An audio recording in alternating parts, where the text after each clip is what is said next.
His Dragon Princess, The Dragon Kings of Fire and Ice, Book 8, by Amelia Shaw.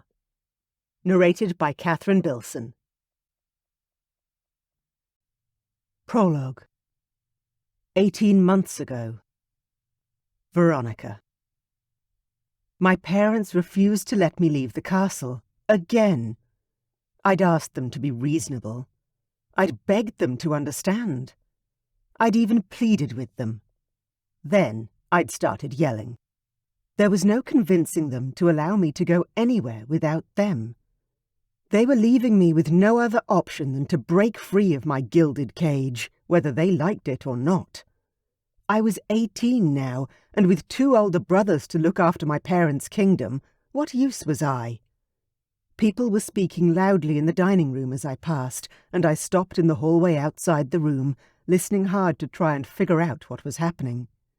It was breakfast time, and there was an unfamiliar male voice I wasn't expecting to hear. Who could that be? I altered my previous trajectory toward the library and, instead, pushed open the door to the dining room. My gaze fell on one of the men I'd grown up with. Not the one I always feared seeing, but a dragon prince nonetheless. "Hi, Veronica." Despite the anger of my previous argument with my parents still boiling in my veins, seeing him made me smile. "Anthony! I didn't know you were here." I rushed forward for a hug. The secret plans inside my head to leave the castle and the protection of my family were already making me homesick, and saying goodbye to Anthony would make the farewell even worse. I clung to the man who'd been like an older brother to me when I was growing up. The barely dressed prince pulled out of our hug and gave me an awkward smile. "It wasn't planned. I just started flying and found myself here." That didn't sound like Anthony, but then he had always been cagey about his emotions. I reached for his hands and gripped his fingers, wanting him to know that he had a friend. "You know, it's always good to see you."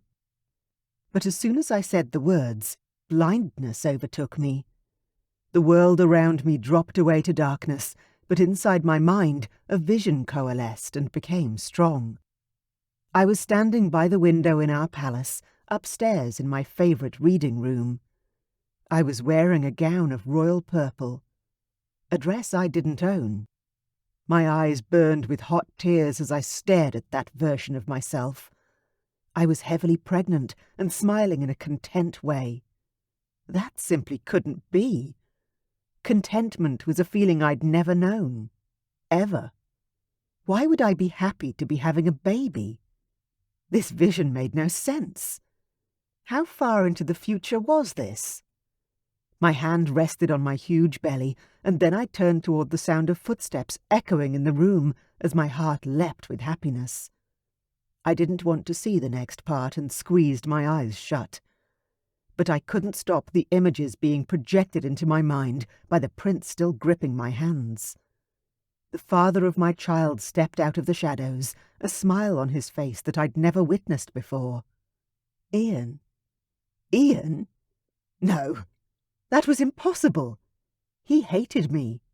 He always had. Before I could see any more lies, I ripped my hands out of Anthony's hold and the vision stopped.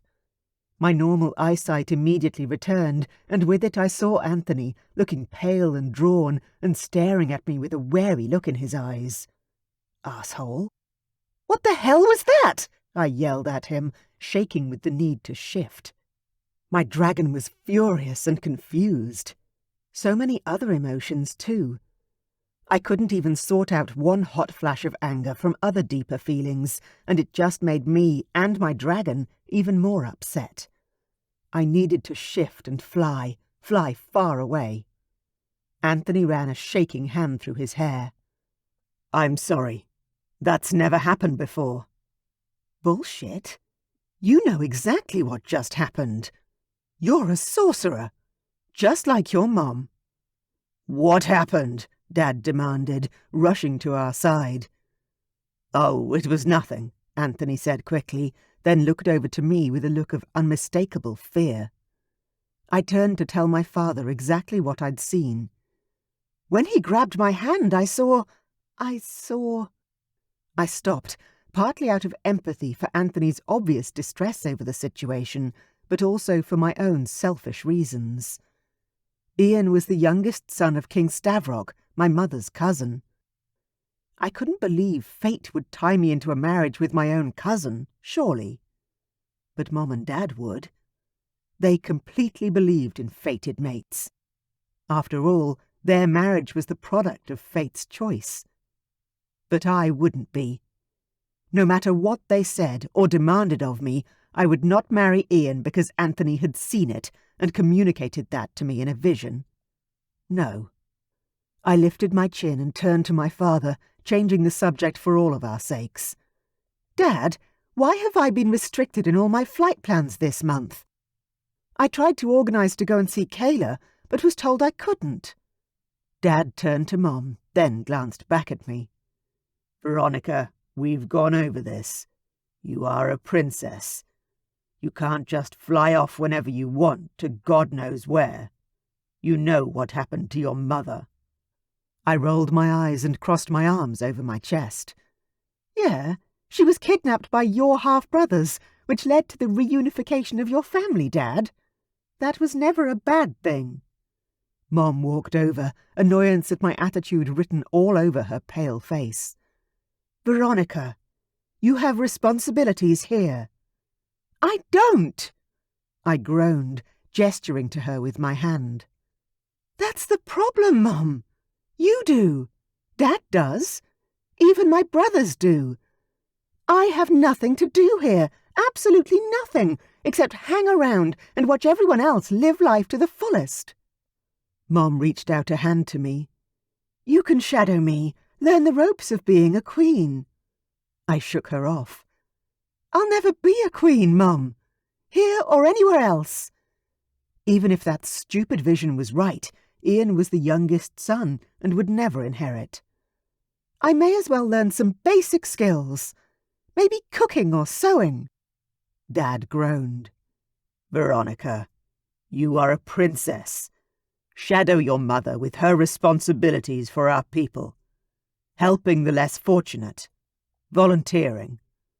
I groaned and covered my face with my hands. He didn't stop. Or shadow me and learn about our kingdom. Politics. You have an incredibly bright mind. I don't want that going to waste. I dropped my hands and glanced at Anthony, who looked lost in thought. Was he still stewing over the vision he'd shared? He was going to be no help here at all. I continued to argue back and forth with my parents about being allowed out, but it was clearly useless. At the back of my mind, a new plan was forming. Now that I'd seen what Anthony showed me, I didn't want to just leave the castle. With this new information about Iain, I needed to leave the realm. Now I just had to work out where to go and how I could get there. A month later. Veronica. Anthony's wedding was the last family event I'd agreed to attend before my trip. As I stared around at the guests, I noticed Iain standing with my brother and some other mutual friends. I decided to give them a wide berth. But there was one person I wanted to speak to before I finally flew away. I grabbed a glass of champagne from a nearby waiter and walked over to the groom. Anthony raised an eyebrow at me. Hitting the alcohol now, dragon daughter. I tossed my long blonde hair over my shoulder, annoyed at him after only one sentence. I'm 18, I said. It's legal in our realm, even if it isn't everywhere in the human world. Then I took a sip of champagne to prove my point. Covering the wince that accompanied the tart taste was the hardest part. So what are you doing standing over here? I asked him, turning to stand by his side so we could both stare at the dance floor. Surveying your kingdom? He scoffed. Second-born son, child. Haven't you learned how things go? I punched him in the arm, hard. I was third-born and a girl. Didn't he understand that I was the one who had no purpose in life? Hey, Anthony glared at me. It's my wedding day. You're meant to be nice to me. I narrowed my eyes but kept my mouth shut. He was right. I went back to sipping my terrible champagne and scowled at the room in general instead of specifically at him. Anthony stared at his beautiful wife, who was dancing with his father, King Eric. Love was written all over Anthony's face, making me uncomfortable. I needed to change the focus. "It's still your kingdom, you know." I bit my lip, recalling some information my mother had passed along. Everyone knew about Anthony's magic now. "You're the sorcerer now, yeah?" He shrugged. "I suppose. My mom's been teaching me how to use my magic, but I'm decades behind her." I grinned. It was nice to see him finally accepting his role. It was obvious he'd been fighting his magic for a long time. "Yeah, but your mum's not going anywhere, so you have time to learn." Marianne was barely 50. He had many years to learn her secrets. "True," Anthony said with a heavy sigh. I empathized. None of us liked to think about the day our powerful parents would leave this world. I certainly didn't want to entertain the thought. My dad was the most amazing man I'd ever known. He'd rebuilt our kingdom from the ashes of war. He was more amazing than a phoenix and a sorcerer put together. Doubt suddenly assailed me. Maybe I was doing the wrong thing, leaving my parents and my whole world behind. "What do you need, dragon daughter?" Anthony asked suddenly, dragging me out of my thoughts. I glanced up at the man who'd shown me a vision I never asked for. He didn't say anything more, so I knew it was time that I asked the questions for which I'd been dying to know the answers. "You know when you came over for lunch that time, a few weeks ago?" My heart began to pound a little harder, and my stomach clenched with the stress of even bringing up this topic. Anthony studied me. "Oh, you mean when I accidentally gave you a vision of your future?" "Yes." I wanted to scream at him, but instead I choked down another sip of champagne and nodded mutely instead. "So, what are you going to do about it?" Anthony asked. "Nothing," I said, gathering my courage and tipping my head back to finish the rest of my drink. Yuck. "What do you mean, nothing?" He chuckled softly. "You know who your fated mate is, and you're going to ignore him." Fated mate? No. There was no way Iain was the man I was meant to marry. Anthony had to be wrong, but I wasn't about to tell the newly married sorcerer that his vision was dodgy. Instead, I changed the subject. There was no point arguing with him. "I've taken a job in the human world," I confessed quietly. "I'm leaving next week." Anthony's jaw dropped. "Are you kidding me?" "Nope. I'm going to look after some kids for a family I met online. Maybe travel Europe for a while." Anthony stared at me like I was insane. "And your parents are just letting you go?" They were, even if they didn't know it yet. "Let them try and stop me." Anthony shook his head. "You're running away from your future, which is very interesting, Veronica. I thought you were the fearless one among us. But I won't be the one to try and talk you out of it. Hell, I've been running away from who I am my whole life. Until recently. I won't throw stones." I glared at the impudent prince. "I'm not running away from who I am." He burst out laughing. "Oh, baby girl, you are. You're a dragon princess. You're the fated mate of a prince. You don't have to work a day in your life, and instead of enjoying your position and doing good in your kingdom, you're going to escape to a whole other realm and plan to travel and work for humans. Makes perfect sense." My jaw dropped as I stared at Anthony. The gall. I wasn't sure what to yell at him most about. The fact that he thought I was an entitled bitch, or that he'd just called me a baby. Before I could ask him more questions, or demand that he tell me the truth about my future, Anthony's new wife Charity walked up, red in the face from dancing too long. "What are you two talking about?" "'Cause whatever it is, count me in. I need something funny to take my mind off this nausea." "Dad twirl you around too many times?" Anthony asked her. She burped a little, then covered her mouth and said, "Excuse me." Anthony hugged his wife tightly. "You're beautiful." Charity rolled her eyes.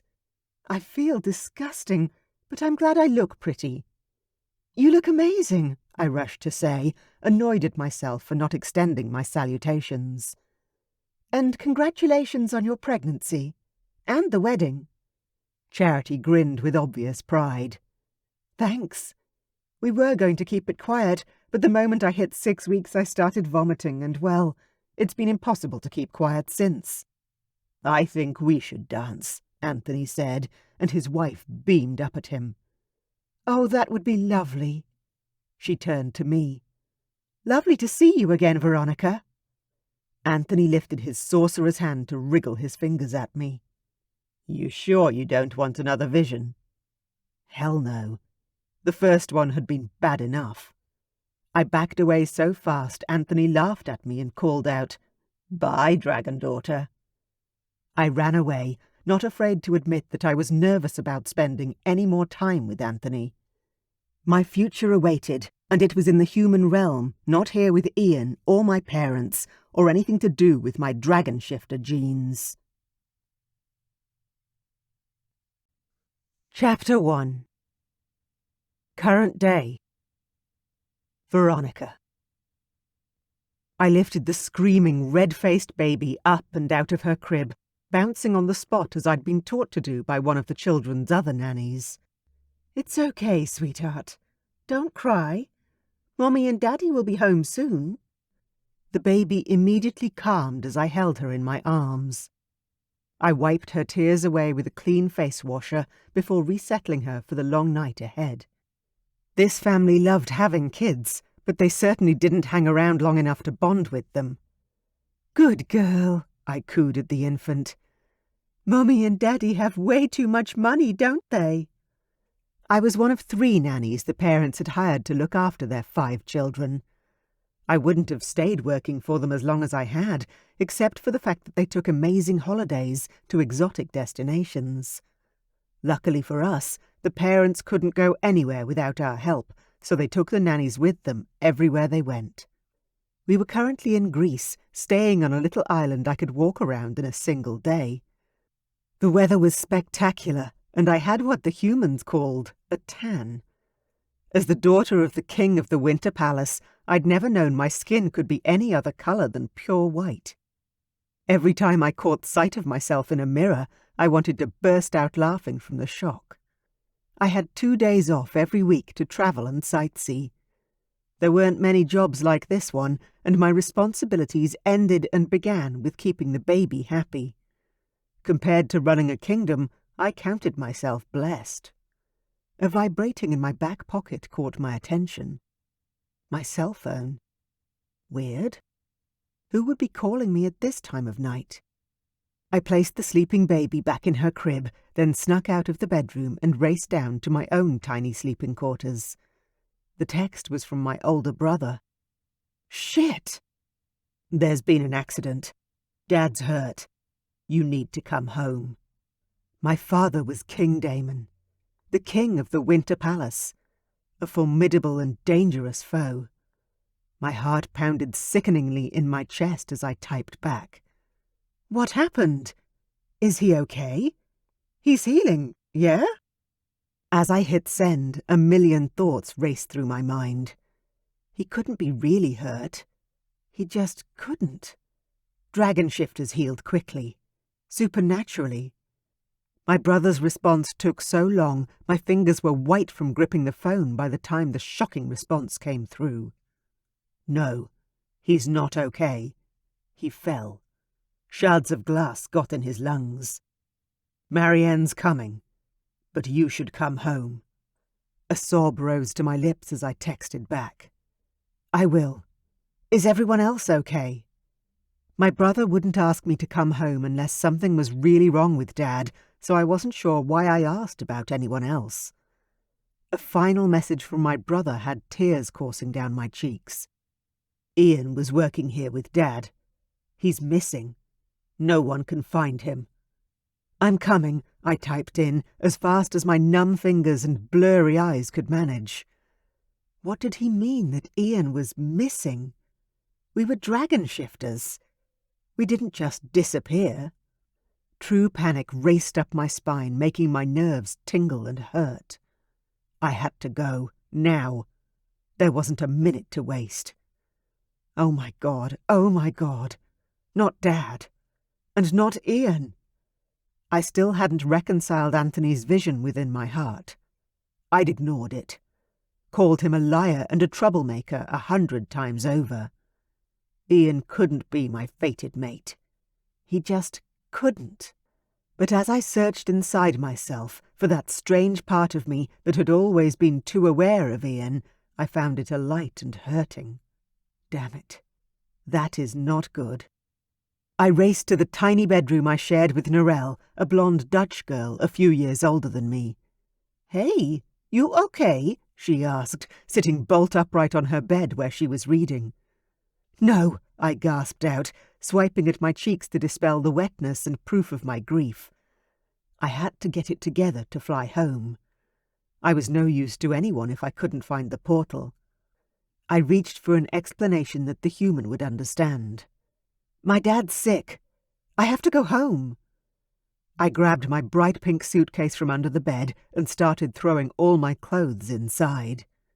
Narelle jumped to her feet. "You want help?" I didn't know how to answer her. My whole body was shaking and I couldn't think. I didn't have much time to decide, and I wasn't even sure I wanted to take all this stuff home with me. "How about I do the bathroom?" she suggested. I nodded because I didn't know how to say no. Iain, oh God. He couldn't be dead. He couldn't be. Beyond the panic, I could hear my mother's voice inside my head, calm and strong. "Focus, Veronica. Focus. You need to get home safe." I closed my eyes and took some steady breaths to slow my heart rate down. My dad was going to be fine. I just knew it. And Iain? He was probably just, maybe the wolves. I shook myself. There wasn't a good reason why he'd be missing unless he was dead. He was a prankster after all. The youngest son who had never really cared about the kingdom or responsibility. But even though part of me hated him for all the pranks he'd pulled on me years ago, I couldn't believe that he'd just disappear if my father was hurt. Iain was an idiot, but he was loyal and noble and... Whew. I blew out my breath and opened my eyes, reaching for the box of tissues. I had to stop thinking about what was going on at home until I could actually get back there. Crying more and allowing myself to think of the worst possible outcomes, like them both dying, was not going to get me home any faster. I blew my nose, wiped my eyes, and bit my lip. Focus on what's in front of you. I stared down at my suitcase, letting my mom's best advice sink in. One step at a time. One job at a time. One problem at a time. And what I needed to focus on right now was tying up all my loose ends, then getting away without anyone seeing me shift or fly. I went to grab another light sweater out of my drawers, then dropped it onto the bed beside my suitcase. Maybe I should just leave everything here. Just in case I'd be back sooner than expected. I may fly home and simply find Iain sitting in my parents' dining room eating dinner after getting lost for a day in the woods, and my father healing and yelling out orders from his bed. They'd allow me to return straight back here again. Surely. But my heart knew the truth. I wouldn't be returning to the human realm any time soon. My brother wouldn't have texted me unless Dad's injuries were serious. And if my dad was truly as hurt as my brother said, then I wasn't coming back to the human realm in the near future. Maybe not ever. "Hey!" I called out to Narelle as she walked back into the room, zipping up my toiletry bag filled with shampoo and soaps, a worried expression on her face. "Yeah?" She glanced down at my half-empty suitcase. "Do you need help with that?" I put my hands on my hips and stared down at the mess of summer dresses and bathing suits that I would never wear again. Damn, I was going to miss the sun. Well, actually, I might leave it all for you and Tanya to share if you want. Narelle stared at me with wide, surprised eyes. Seriously? You're not taking any of your clothes? I shook my head, feeling stupid for ever thinking I should pack my clothes for the trip. I'm from a really cold country. I'll never get to wear any of this again. Narelle reached for one of my red sundresses that she'd openly coveted in the past. Thanks, Ronnie. Now that was a nickname I was going to miss. Oh! I dove under my bed and pulled out my wallet. Take the cash I have, too. I pulled out the notes and coins I'd collected and tossed them down onto my bed. Oh, I can't do that, Narelle exclaimed. Take it with you. I sighed as I ran my hands over the top of my head, pulling my hair up and into a ponytail. No. Please share it with Sarah if you want. Have a few drinks on me. Sarah was the other nanny, but she was older and a little crankier. Narelle tilted her head. Thanks, but why? I shrugged. My parents have money, so it's just not a thing. And that was the understatement of the century. You never told me that. She sounded hurt, but I couldn't stop to explain any more. I had to go. I grabbed my cell phone from where it had dropped onto the floor and slid it into my pocket. It's not important, but I have to go. Would you tell the Fredricksons that I'm sorry? She nodded, then reached for a sweater, pulling it on to cover her bare arms as the night air had turned cooler. How are you getting home? Surely you need money for a plane ticket or something. My parents will sort all that out, I explained, grabbing my friend into a hug. Thank you for everything. It's been great. Narelle chuckled in my ear and hugged me tight. You're a weird one, you know that. I smiled against her hair, then pulled back to look straight into her bright blue eyes. Yeah, I know. You take care of yourself, okay? No going back to that arsehole of an ex-boyfriend. Got it? I don't care how cute you think he is. Narelle rolled her eyes but grinned at me as well. Yes, Mom? I grabbed her against me for one more hug, her warmth and comfort making tears spring to my eyes. Stop it. It was time to go. Bye. I hurried out the bedroom door before I could change my mind. The house the family was renting was on the top of a large hill, and the back garden was completely private. No one would be able to see me shift and fly away from there.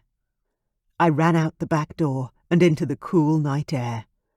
I hadn't shifted in the whole 18 months I'd been here, and I could feel my dragon waking up inside of me. She was stretching her wings and shaking herself, ready to take flight for the first time in so long. And there was an awakening joy that began to infuse my blood. I glanced around, taking mental pictures of the exotic trees and the crystal blue pool. I'd enjoyed my life in the human realm. I'd learned a lot and made some great friends. But there was no question about me going home. Not in these circumstances. If Dad was hurt, or God forbid, dying, I had to go home. Now. Mom would need me. My heart began to pound faster as my shifter rose up and took over my body. My skin changed to scales, and I grew taller, bigger, larger. I blinked, and my eyes shifted as I transformed into my dragon, with keen night vision taking over from my human side. Like any other predator. I tried not to think of Iain as I launched up and into the air, flapping my wings to get higher. I flew toward the portal that marked the crossover point between realms, and even though I tried to keep the thoughts at bay, my dragon cried into the night. I'm coming. Please.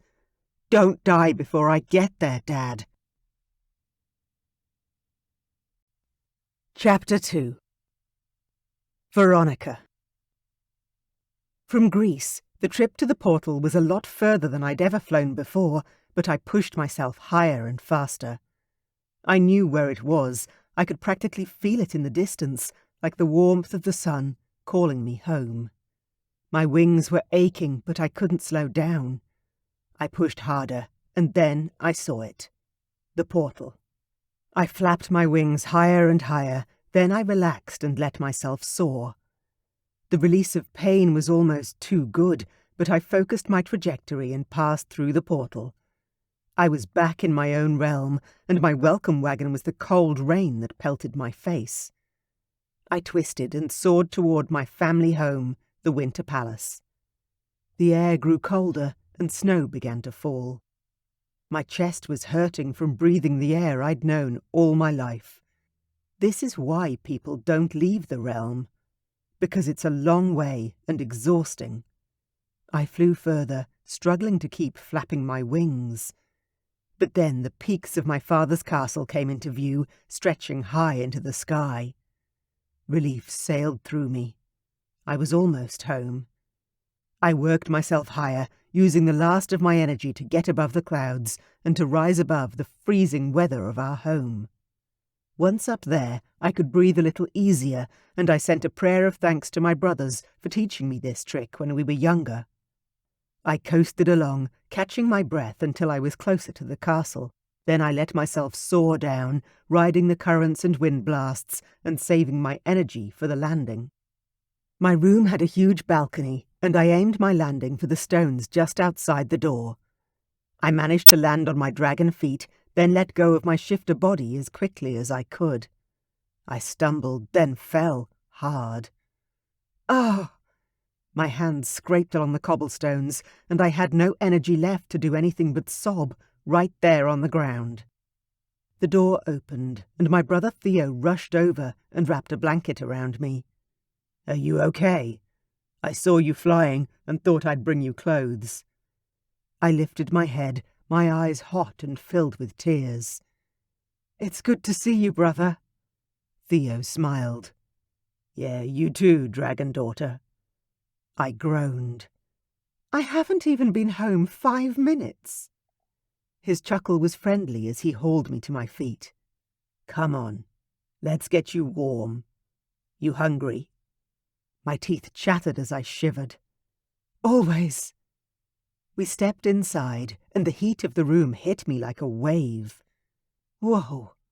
Theo shut the glass door behind us and drew me over to the fire, throwing another log into the already blazing grate. "How's Dad?" I asked, reaching out my hands to try and warm my shivering body. He walked to the door without answering my question, his frown when he glanced back telling me too much. "Get dressed and I'll meet you in the kitchen room, yeah?" The kitchen room was a little dining hall that us kids had used when growing up. I nodded, my other questions stuck in my throat. Any news about Iain? But I couldn't ask because my heart knew he hadn't been found. Theo would have led the conversation with that, I was certain. But it was more than that. That part of me that had always been a little obsessed with Iain, my oldest brother Bernie's best friend, had begun to hurt. I'd shut down any feelings I had for Iain years ago when he made it clear that I was nothing more than an annoying kid to him. But now that I'd opened the little Pandora-style box in which I'd tamped down my feelings and looked inside, a rush of feeling was pouring out once more. I raced over to my old closet, pulling out my warmest clothes. My mom liked me to wear dresses every day of the week, like a princess should. I rolled my eyes at the very thought of the rules my mom used to force upon me. But my father had supported my desire to wear pants on occasion and had made sure the tailors sewed me some of those as well as dresses. I pulled out my favourite warm black pants and several layers for my top half. A thin wool undertop and a grey dress-like pullover with long sleeves. Lastly with thick socks and flat-heeled knee-high boots. That's better. I felt like myself now, and a lot warmer at least. My pink gloves and scarf were laying on my bed, so I picked them up on my way out the door. I shivered, even in the warmth of the castle walls and my clothing. My body was going to need time to readjust to the temperature here, it seemed. Greece had been very warm indeed in comparison. I rushed along the hallway, wrapping the scarf around my neck and pulling on my gloves over my cold fingers. The kitchen room was full of my family and the cousins I'd grown up with. "Anselm! Vanya!" I called, running over to Stavrock's oldest kids and wrapping my arms around Vanya's shoulders. "It's so good to see you." Vanya squeezed me so tight I squeaked with pain. "Oh, sorry." She stepped back. "Tell me what happened," I demanded, then stepped back to widen the circle. Jessa and Karlak stood beside me, then a hand on my shoulder had me turning around. It was Anthony. I couldn't help it. The look on his face, the sadness, the pity. My fingers curled into a fist and my arm launched out at his face. I hit Anthony hard. The sorcerer took it on the chin and reeled back. "You son of a bitch!" I screamed at him. "How could you not protect them? How?" Anselm grabbed me and hauled me back. "Veronica, stop. It's not Anthony's fault." "My dad's dying! Iain's missing!" I screamed at my cousin. "How are you not all furious?" "We are," Vanya said, crossing her arms over her chest, glaring at me. "But you don't need to take it out on Anthony." I covered my face with my hands, certain I was about to burst into tears. My eyes burned and my throat ached. My breath heaved inside my chest, but I didn't cry.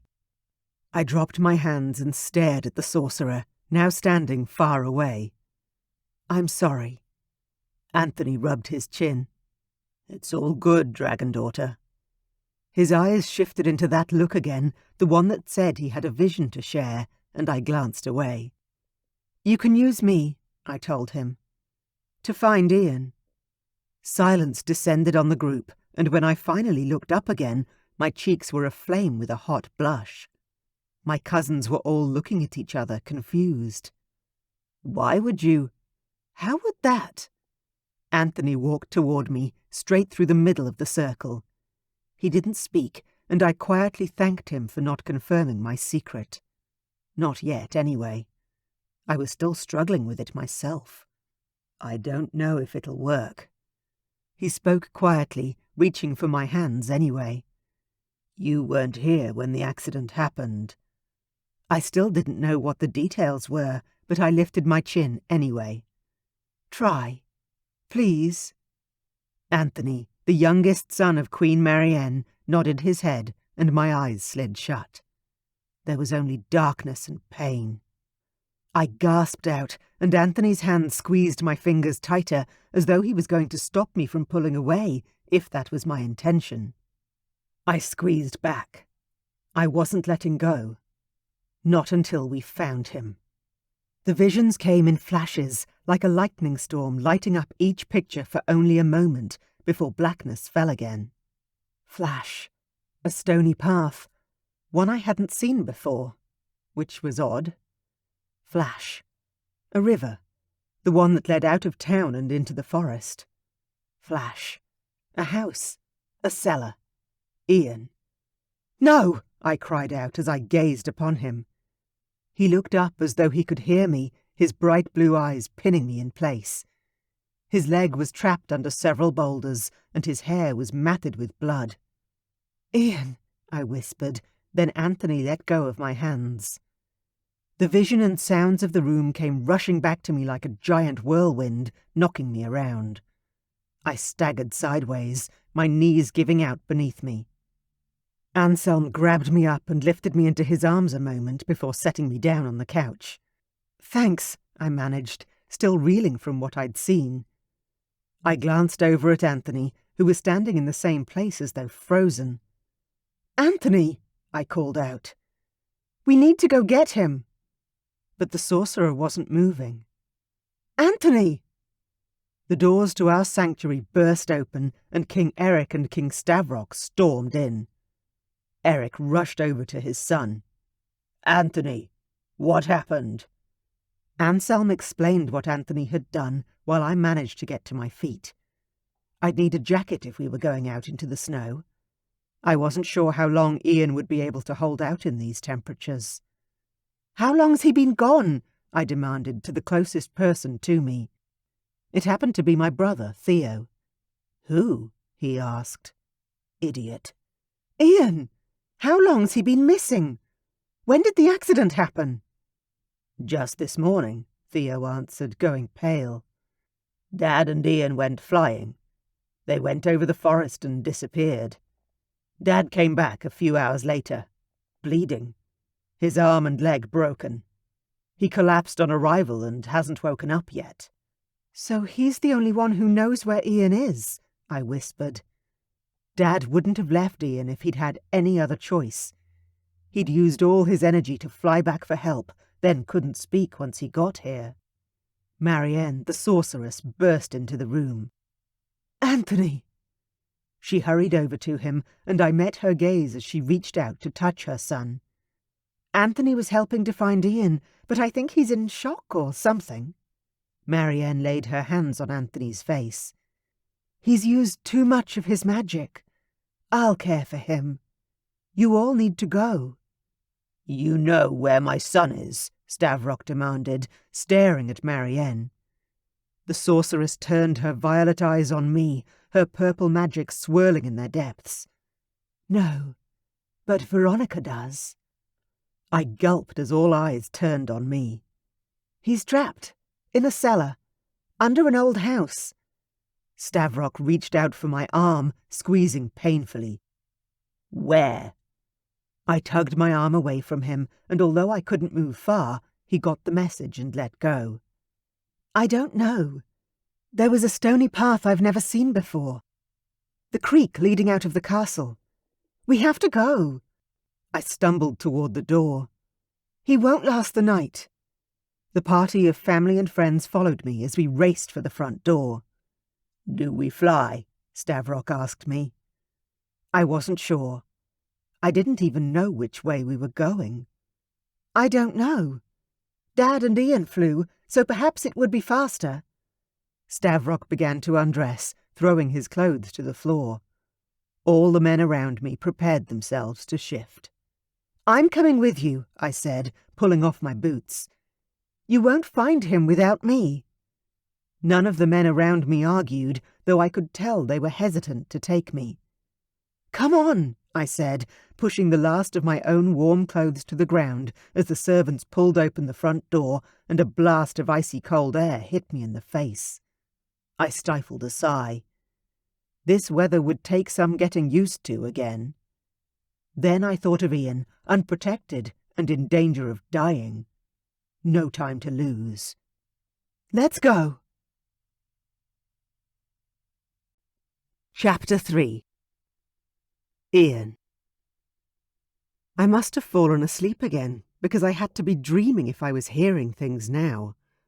I'd heard Veronica's voice, but there was no way she was here. "It's just your own mind, idiot," I chastised myself. I hadn't meant to fall asleep. In fact, I'd promised myself I wouldn't.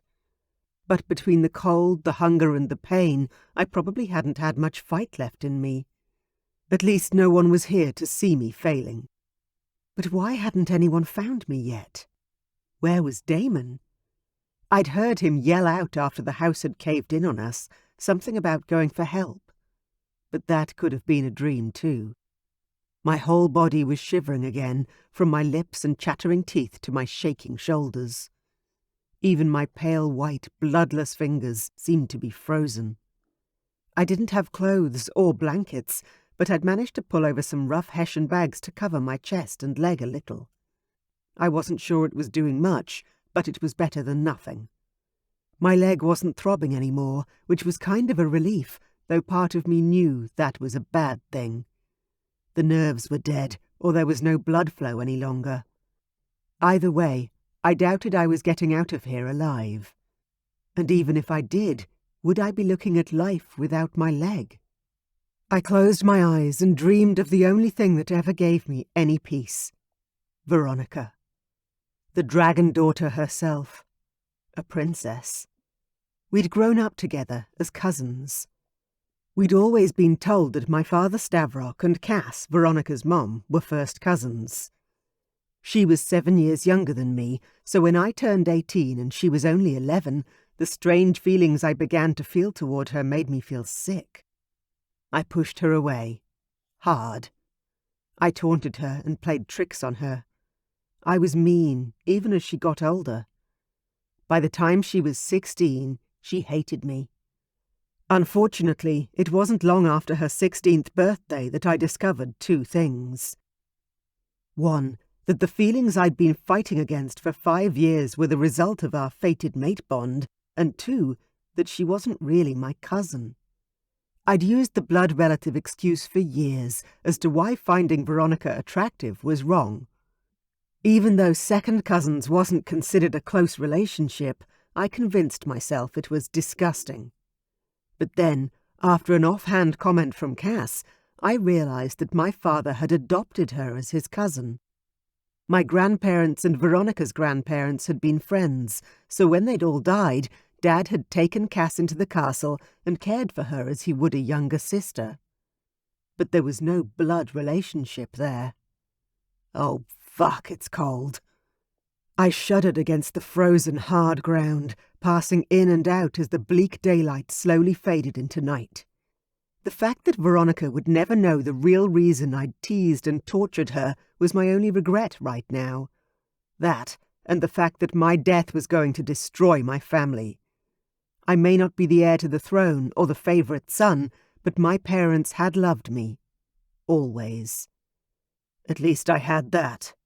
More than some people have. I began to laugh, the last words of a dying man. How ridiculous. And ironic. My own voice was the last thing I'd ever hear. I had hoped it would be my wife's, or at least one of my siblings. Or perhaps a child, if I'd ever had the chance to produce my very own heir. Being the son born 5 years after a set of triplets that were bonded like no other hadn't been the easiest thing. It had felt more like growing up as an only child. But damn, what I wouldn't give to hear Anselm's voice right now, telling me what I was doing wrong. Classic older brother, future king type of shit. I loved him, though. And I know he loved me. I dashed away a tear that dropped onto my cheek. Yeah, I was going to die down here. I stared at my leg once again, considering the option to tear my body away from the limb. Would that give me more chance of survival, or less? I closed my eyes. I was out of options. I was too weak to shift. And if I did somehow manage to get out from under this massive rock, I'd bleed out before I could crawl out of here. Iain! Iain! Veronica's voice echoed in my head again. I chuckled and lay my head back on a rock. I'm here, sweetheart. I'm here. So, the last thing I was going to hear was my fated mate's voice inside my head. That was better than anything else. Iain! We're coming! Just hold on! I opened my eyes and struggled to sit up. Veronica? Yes, it's me. My jaw dropped, and a strange surge of warmth filled my chest. I'm dreaming again, right?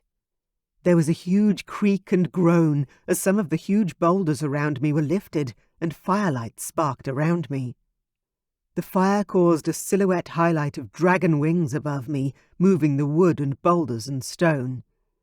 Dust clouds made me cough, and I covered my mouth, trying not to breathe in any more of the crap around this abandoned house.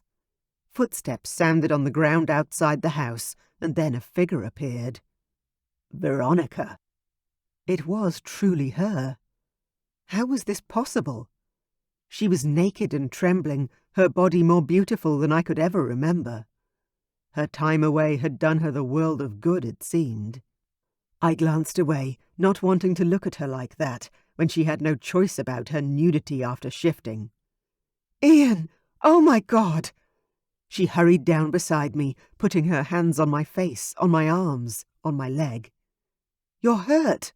Your leg!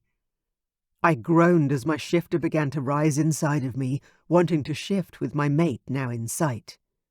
"Are you in pain?" she asked, shaking a little, as though she was as freezing as I was. "Yes," I said, to cover the fact that I was really struggling now. My shifter had kept to his slumber when Veronica had been underage. When he'd seen her at Anthony's wedding, I'd barely been able to keep him together. But now, she was 19, she was beautiful, and she was here, rescuing me. Ugh! My spine arched as I fought off my dragon. Fuck! I'm going to shift! But why? How? My eyes had already shifted, and my night vision made her body even more beautiful. Fuck! I looked away, her pink nipples pebbled as if aching for my touch. You know why, Veronica. Please, help me. She stared at me for a moment, then she stood up and screamed. Anselm! Theo! Hurry! We need to get this boulder off his leg so he can shift and heal. More wings disappeared, and my big brother ran down the broken stairs and into the cellar. Iain. Oh, man, it's good to see you. My dragon settled a little, but it hovered just beneath the surface. Help. Brother, get this thing off me. Anselm studied the rock as Theo appeared. Man, he's going to bleed out if we lift this off him. He's going to die if we leave him here, Veronica snapped, all fire and brimstone. Just do it, guys. Lift that fucking stone. I'll pull him out, and he can shift before he bleeds too much. Anselm looked at me. Are you sure you can do it? You've lost a lot of blood. I clenched my jaw tight and nodded. I can, but I've only got a minute or two before I pass out. Lift the rock and run, guys. Please. More help appeared as loud wings flapped. Then my father appeared. Son. Stupid tears clogged my throat. Dad. King Stavrock, a beast of a man, and my father, the king, dropped to his knees beside me. Oh, son, I thought we'd lost you forever. He cupped my face in the most affectionate touch I'd received in years. I couldn't speak, but Veronica was there, taking charge. She put a hand on Dad's shoulder and tugged him back. Uncle, we need to hurry. Help Anselm get this rock off him. His dragon's ready to shift, and if we don't do it now, we'll lose him.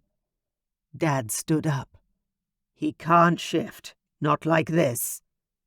Veronica growled, her shifter as close to the surface as mine was. He's not dying down here. You got that? Lift the rock and get clear. I'll get him out and he'll shift. Dad's growl was louder and more menacing, and yet Veronica didn't budge.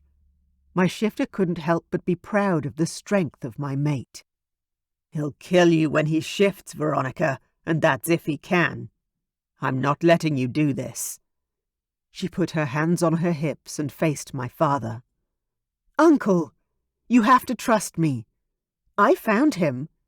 He's still alive because of me. Just listen and do as I say. One more time. I could see my father hesitating.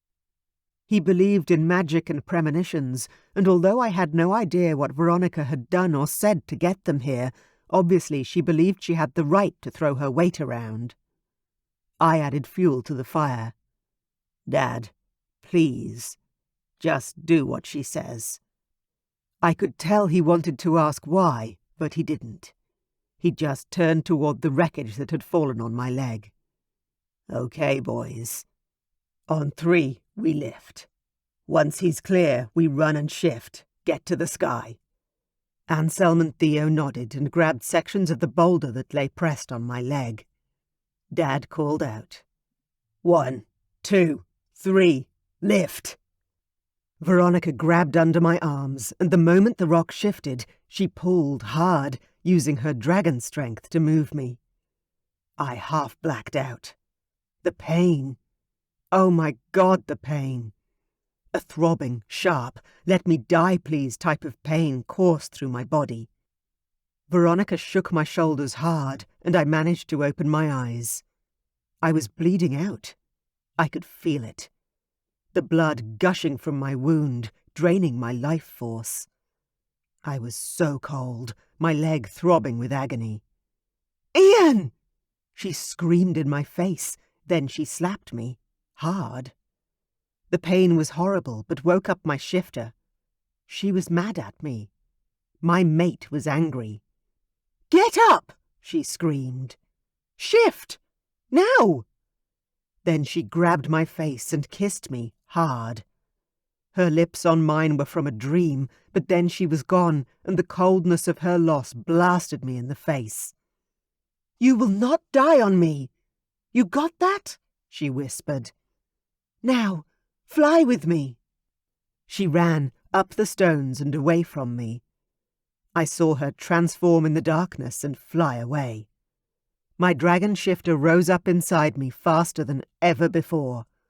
My wings sprouted and my body changed, the pain in my leg dulling down to a basic thud as my dragon took over my humanity. I could see everything now, my night vision kicking in. I roared, pain beginning to build inside my body as my shifter fought the injuries. "Fly!" I heard Veronica's voice in my head. "Fly!" I staggered up the steps, up the hole my family had made for me to get out of.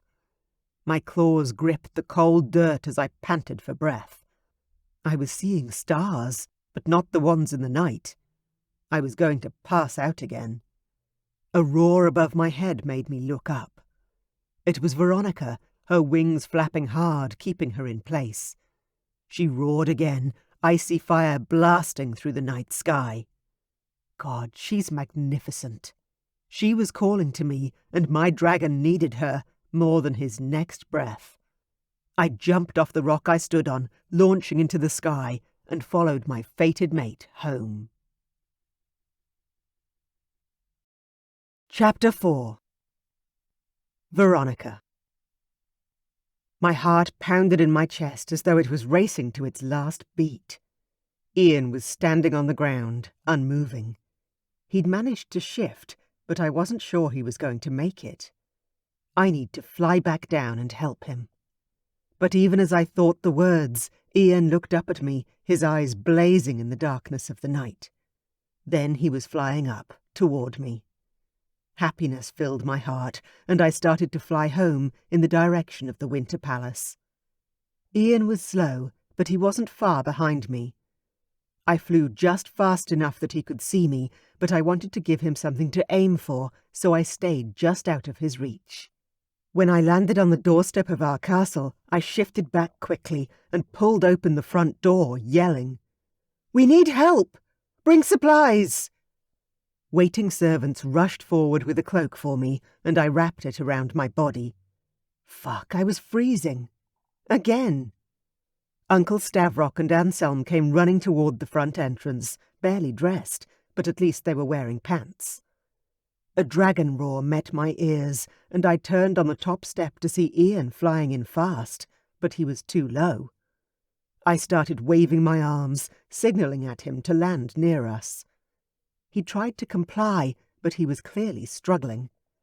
His dragon dropped out of the sky, landing badly about 100 feet down the path, rolling over and over in the snow and ice, and coming to a halt in a flurry of white. I grabbed a black cloak from our butler's arms and started running down the road.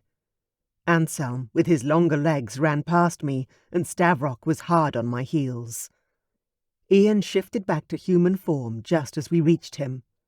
"Here!" I called out to them, throwing the cape over Ian's shoulders. Anselm quickly fastened the buttons, then Stavrock ducked down and lifted his son, heaving him up over his shoulder before running back to the castle entrance. Anselm and I gaped at the speed with which he'd scooped Iain up, shared an incredulous look, then ran after them. Stavrock bounded up the steps with ease, as if Iain weighed nothing at all. When we reached the foyer, Stavrock was already marching toward the main living room. Inside, the fire was roaring, and I rushed over to the fireplace to warm my chilled bones, while Stavrock lay Iain on a nearby couch. Iain was shaking and his teeth were chattering. I didn't think about how it would look. I ran over to the couch, jumped on top of Ian's half-naked body and lay down beside him, spreading my warm, thick cloak over the both of us to cocoon in whatever body warmth we could. "What are you?" "Shut up," I whispered, stealing my arm around his middle and pressing my flesh to his. I lay my head on his shoulder and closed my eyes, embarrassed on a level I had never experienced before. But I refused to move. He needed to warm up, and fast. Everyone was going to know about our bond now, and my cheeks flushed with heat. "Everyone, give Iain some space," Stavrock called. "Go get the healer. Everyone else out. I'll stay." There were some soft murmurings, but I didn't open my eyes until the noises faded away. I clung to Ian's shivering body until he began to quieten and his limbs soften beneath me. Then I opened my eyes, slowly. Stavrock was sitting in the large armchair next to the fireplace, staring at us, but everyone else was gone. I lifted my chin until I could see Ian's face. He had his eyes closed and his breathing was even, as though he was sleeping. But something told me he wasn't. I moved my arm lower toward his belly. His hand came up to grab my arm, stopping the movement. But it didn't stop me from feeling something warm and hard pressing up against the blankets. "Don't move," he whispered. "Please don't move." I relaxed again, laying my hand against his ribs. He was trembling again now, though I was pretty sure it was due to something other than cold this time. "I'll get up. You're warm now." "No," Iain snapped, a growl behind his words. I can't control it. Please, just stay where you are." My heart was pounding again, my dragon shifter recognizing the call of her mate. He wanted me. He was hurt, barely alive, but he wanted me. Stavrock stood and walked over, slowly. "Son, I can help." Iain growled a little deeper, his arm slipping around my shoulders and holding me to his chest now. "Dad, back off." Fear shot through me, but beneath the worry was a strong pulse of desire, of arousal. It was something I'd never felt before. Not to this level. I swallowed the moan that would have followed my next words. "It's okay, Uncle." "It's not okay," Stavrock whispered, still a few feet away. "Iain, why didn't you tell anyone that Veronica was your mate?" I glanced at the prince, whose jaw was set in the most determined angle I'd ever seen. "She was 11 when I first knew. She was a child. I was disgusted with myself." Stavrock made a tutting noise. "Hey, it's okay. None of this is your fault. We're both so glad, so grateful you're alive." I nodded against his neck, barely able to breathe now. My belly was quivering. His smell was just so good. "Iain, I know your dragon wants to claim her, but please let her go. Give her to me. I'll take her to have a shower, to eat. You trust me, don't you?" Stavrock's voice was soothing, but it annoyed me just the same. "It's okay," I managed to choke out. "You can go. He can keep me." I couldn't believe I was saying the words, but I was. I wanted him, and he wanted me. Surely that wasn't a terrible thing. "Veronica," Stavrock asked quietly, "Iain isn't in control, and though he doesn't want to hurt you, you're a virgin, are you not?" I buried my face in Ian's shoulder once more. "Yes? Why?" Ian's arms loosened on me, then he said in a growling tone, "Quickly, go with my dad. I need to get my dragon back under control." I lifted my head and stared at him. "You don't want me anymore?" All of my fears came crashing down on me once more, but the heat in his eyes called his words a liar. Go. He spoke louder this time. Dad, quick. Take her before I shift. Stavrock's arms came around me and lifted me off Iain's body. No! I screamed, my arms out and grasping for my mate.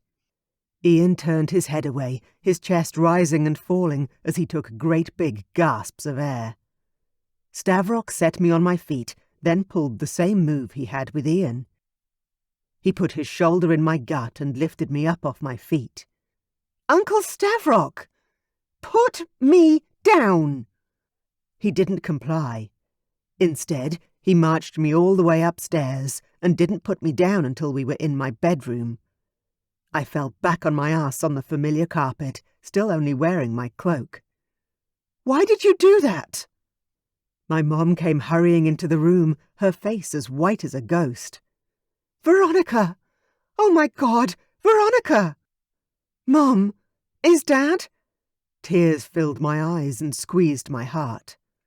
I couldn't finish the question. He's alive. She rushed over to me, holding out her hands and hauling me to my feet. I fell into her arms, and she dragged me in for the biggest hug of my life. My mother. A dragon princess of her era. She held me as I squeezed her tight, then finally she pulled back and cupped my face in her hands. Are you all right? She asked. I nodded. Yes, I'm fine. Mom released me to turn and stare at Stavrock. Iain? He nodded.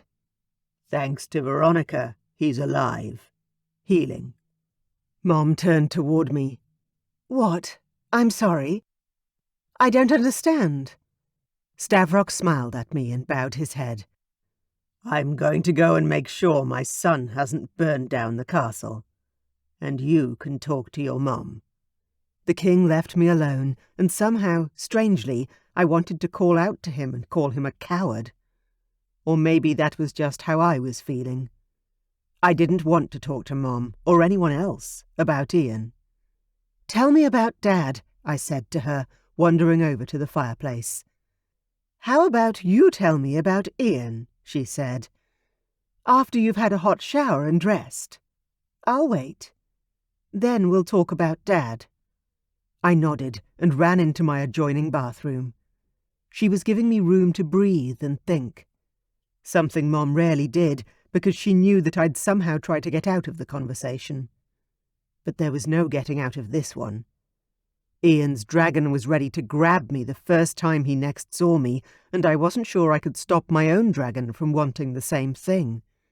I was still throbbing in areas that were vastly embarrassing to admit to. My bathroom was bigger than I remembered. There had been nothing like it in any of the places I'd visited in the human realm. The huge claw-footed bathtub called to me, but I didn't have hours to run the thing and soak. I had to get back to Mom and everyone else. I wanted to see my father. I took off the cloak, put on the hot water, and stepped into the huge shower. The pressure was fantastic, and I stood there for too long, letting the heat soak into my bones. I washed my hair with the homemade soap, and when I was finally ready to step out, I dried myself with the thick, luxurious towels my mom loved. My wardrobe was inside my bedroom, so I wrapped towels around my hair and body and made my way back to my room. Mom was sitting on the small love seat near the fireplace, her eyes closed as if in sleep. She looked utterly exhausted. I crept over to my wardrobe and pulled out a long winter dress and some tights. By the time I was finally dressed, she was awake and smiling at me. Hey, feeling better? I nodded. Definitely. I'd forgotten how cold it is here. Her smile was sad this time. Yeah. You haven't been home in over a year. I glanced away. Yeah, I know. I meant to come for Christmas, but the family I was nannying for needed me and, well, I should have come home when they'd asked me to over the holidays. But between Anthony's visions of Iain and my newfound freedom, I'd been partly afraid to come home, if I was being honest. It's okay. How's Dad? I asked, sitting down beside her. Mom sighed, deep and heavy. He's still unconscious, but Marianne will be here soon. His body is still strong, and he's healing, but we're all worried. I nodded, a lump in my throat. I didn't know what to say to make my mom feel better. But then her eyes lit up and she patted my hand. Tell me about what's going on with you and Iain. I opened my mouth to tell her the long story, then snapped it shut again. I'd been taught to be polite, but my own nature was rough and straight to the point. So I wasn't going to lie or string my mother along. I opened my mouth and told the truth. Iain is my fated mate. Chapter 5. Iain. By the time Dad got back to the lounge room, I'd managed to get to my feet and was limping around in my efforts to pace. My leg was killing me, but it was still attached to my body, so I was grateful. "When were you going to tell me?" Dad roared, striding into the room, ablaze with annoyance just as I expected. "Never," I yelled back. "I thought she was my cousin, and she was a fucking child. My plan was to make her hate me and marry someone else before she reached maturity." My dad growled at me, 2 feet away now. "Well, that didn't fucking happen, did it?" We were both huffing and puffing when the healer and Anselm entered the room. "My lord." Dad turned to the healer and gestured to him to come further into the room. "Please, come and see to my son." The healer was a man older than my father, carrying a black bag. But he was a steady man with intelligent eyes. "Lie down on the sofa, son. Let me look at you." I did what the healer said, mostly to avoid arguing any more with my dad. The healer put his hands on my head, checking for a fever, then moved down my body and to my leg. "Oh, this looks like it was very painful." I groaned as his fingers pressed into my tender flesh. When I glanced down, I could see the thigh was red raw and the flesh was indented and crisscrossed with scarring. I had begun healing, but it was still pretty bad. "It's not bleeding anymore," I managed to choke out in a semblance of humour. I thought I was going to lose it, to be honest. Anselm and Dad moved closer, sitting nearby. "How did you shift?" Anselm asked. "I thought you'd bleed out or die before your dragon could take over. I was shit scared, to be honest. But I wasn't going up against Veronica. She was ferocious." Dad turned away, but I could tell he was still listening. The healer smiled and I couldn't stop my own laugh. "Yeah, even though my life was literally hanging in the balance, no one was going up against the dragon daughter." "I did," Dad said, his voice hollow in the big room. I laid my head back on the sofa, a wave of tiredness washing over me. "Yeah, and even you backed down." Silence. "You still didn't answer the question," Anselm said. "How did you manage to shift with so much blood loss, and the pain must have been bad?" I groaned. "It was so bad I passed out." Silence again, then my big brother poked me in the arm. "Yeah? And?" I smiled at the memory. "Veronica slapped me and screamed in my face. So I got up." Dad's laugh was loud, unmistakable in its meaning, but he didn't say anything. It was Anselm who had the guts to ask the question. "What's with you and the dragon daughter? I thought you hated each other." I sighed heavily, then gasped as the healer rubbed some ointment into my leg and said, "Sit up and drink this tonic. It will help you to replace some of your lost blood." I sat up and took the vial he handed me, tossing the contents back, even though it smelt like a pond. "Ick, that's vile," I said, gagging after it slid down my throat. Dad walked away, then came back a moment later with a glass of whiskey. "Here." I grabbed it and took a large swig into my mouth, swallowing the drink down with relish.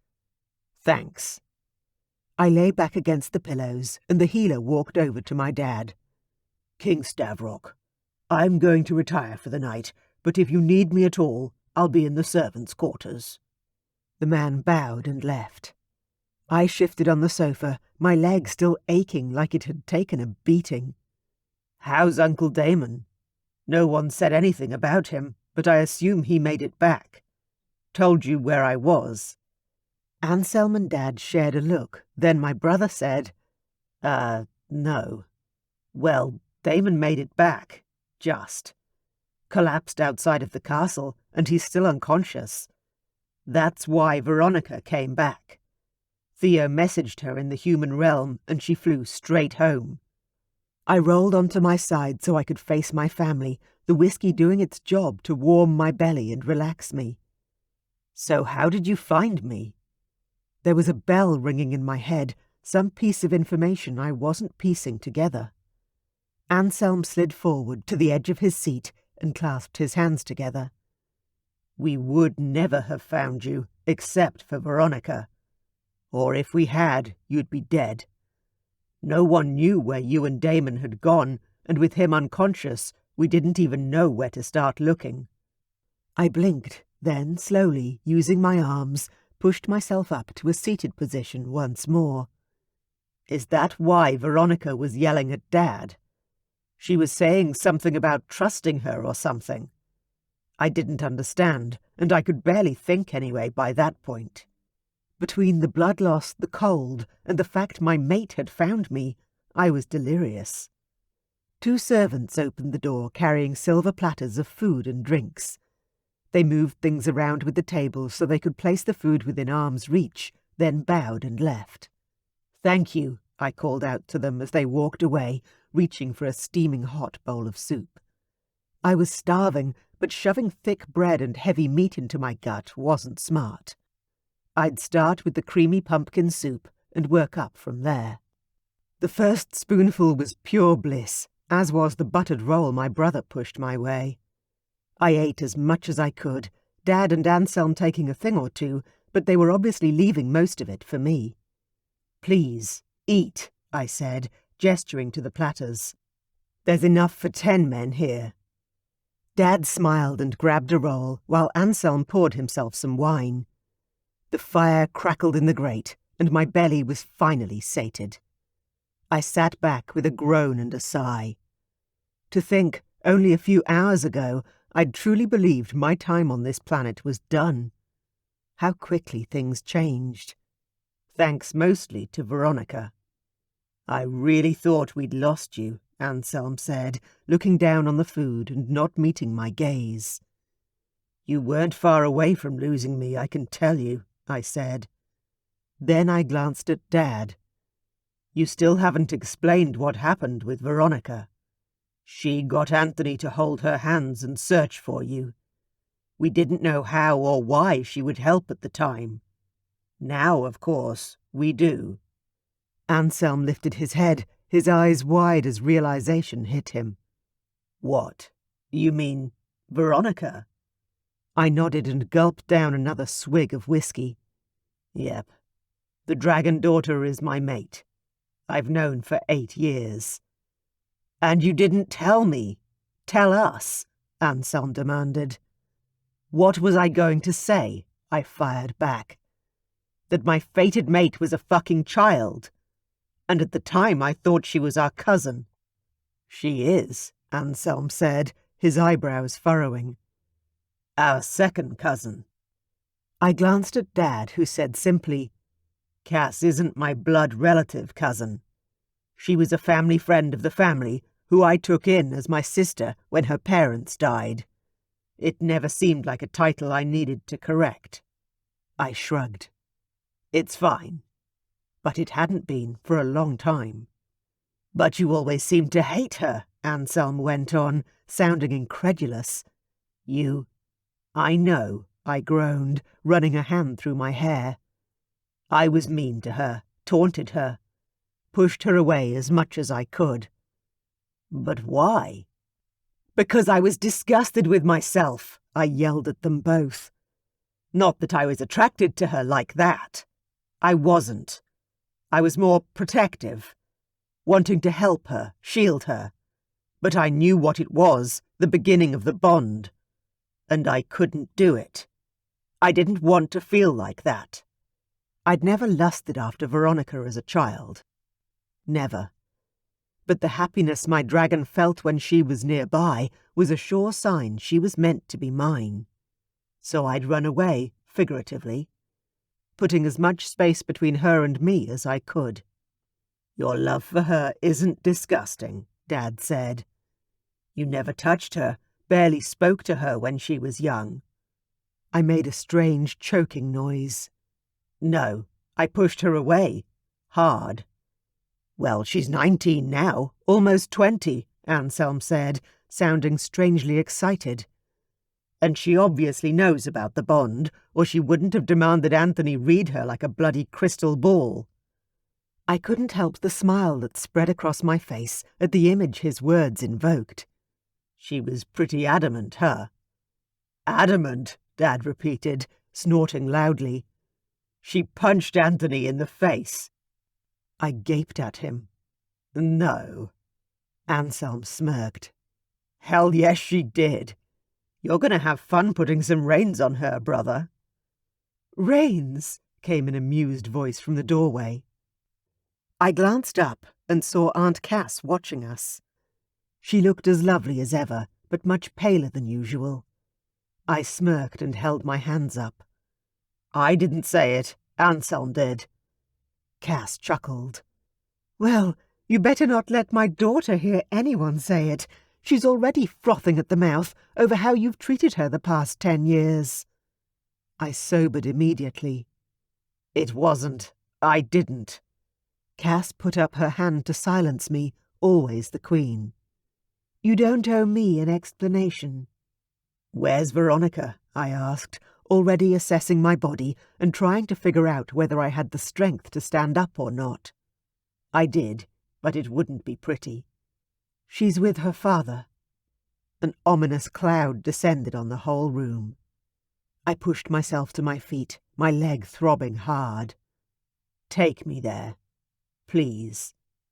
If Veronica's dad died, would she ever forgive me? He'd used up every last vestige of strength to get home, to get help, for me. Would she blame me? Probably. Then where would we be? Two fated mates unable to be together? Or something even worse? Chapter 6. Veronica. My father's chest rose and fell like he was simply asleep, but there was a deathly pallor to his face I'd never seen before. It scared me, seeing him like this, weak and vulnerable. It wasn't something I was used to with my dad. The great King Damon, the king of the north, the saviour of the Winter Palace. The door opened behind me, and light footsteps on the carpet made their way to the other side of my parents' massive bed. "I'm here, Damon." "My old friend," Marianne whispered, reached out to touch my dad's hand. "Whatever has happened to you?" I looked up at Anthony's mom, the queen of the Black Mountains, and my eyes filled with tears. "Can you help him? Please?" She sat on the bed and reached out to pass her hand over my father's chest, closing her eyes as her magic rippled around her like a cloak. I waited, holding my breath. All I could hear was the thumping of my own heartbeat in my ears. The door opened again, and Mom hurried in. Iain was behind her, limping his way to a chair in the corner. My gaze was drawn to him, even though I was still furious with him. For everything. For being so mean to me in my teenage years. For not telling me the truth. For almost dying before I could wring his neck for the other 2 offences. Yet, inside my chest, my dragon settled with him in the room. Almost happy. As much as I could be in the circumstances. Fucking traitor. Marianne turned toward Mom and me. "He's tired. I don't know how else to put it. His body is healing, but I can only feel how exhausted his soul is. His mind doesn't want to wake up. Mom's sob sounded moments before she swallowed it down. I stood up and wrapped my arms around her. "It's okay, Mom. You don't have to be strong for us. Not now." My mother didn't cry in front of us. She never had. But it wasn't for lack of emotions. Her heart beat hard and strong. The strength of her love for my father had never been in question. Even when they fought, screamed the castle down some days, in their passion for a brighter, better future, we knew they loved each other. Mom nodded, and tears slid down her pale cheeks. But she didn't make another sound. Iain limped over to the bed, sitting near Dad's feet. He cleared his throat roughly, the cough sounding in the room. "Uncle Damon, I'm so sorry. It was my idea to check out the abandoned house. I had no idea it was going to collapse. It was my fault. All of this." I stared at him, my anger and pain mixing together to become a single arrow of focused fury directed straight at Ian's heart. My mate had dragged my dad into a situation that may have killed him. "Are you fucking kidding me?" I hissed at Iain, my hands tightening into fists. Iain turned bloodshot eyes toward me. "I'm sorry." I shook my head and took a step back, away from the bed. "If my dad dies, I'll never forgive you." My father was the sun and the moon for my family, for my kingdom, and, more importantly, for my mother. Iain stood up, his voice imploring. "Veronica, please." I ran from the room. I couldn't even look at him, and my dragon was so fucking angry I could shift this very minute. In fact, I turned down a hallway, running in the direction of my room, stripping off my clothes as I ran. I couldn't believe this. Theo had called me back here just in time to save my pain-in-the-ass, supposedly fated mate, only to expect me to watch my father die. No.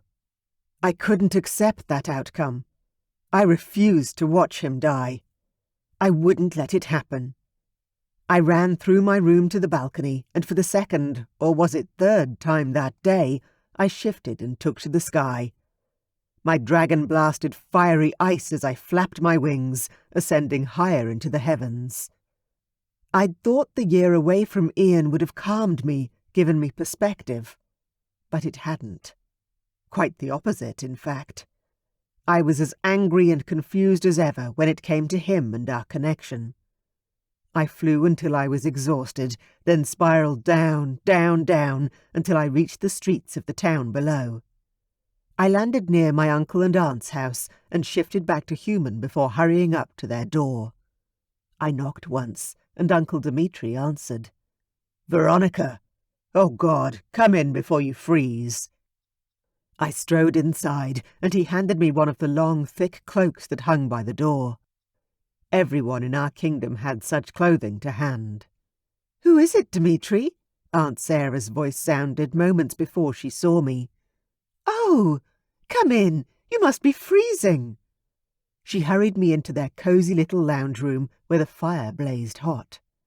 "It's beautiful in here," I said, rushing up to the fireplace to defrost. Sarah laughed. "Yeah, I'm still human. That fire burns all year round." I smiled at her, having a greater understanding now of what sort of temperatures a human was used to. "I can't believe you chose to live here. Why didn't you drag Dimitri back to your hometown?" Sarah stared at her husband with a disgusting amount of devotion. "He loves it here. Why would I have made him leave?"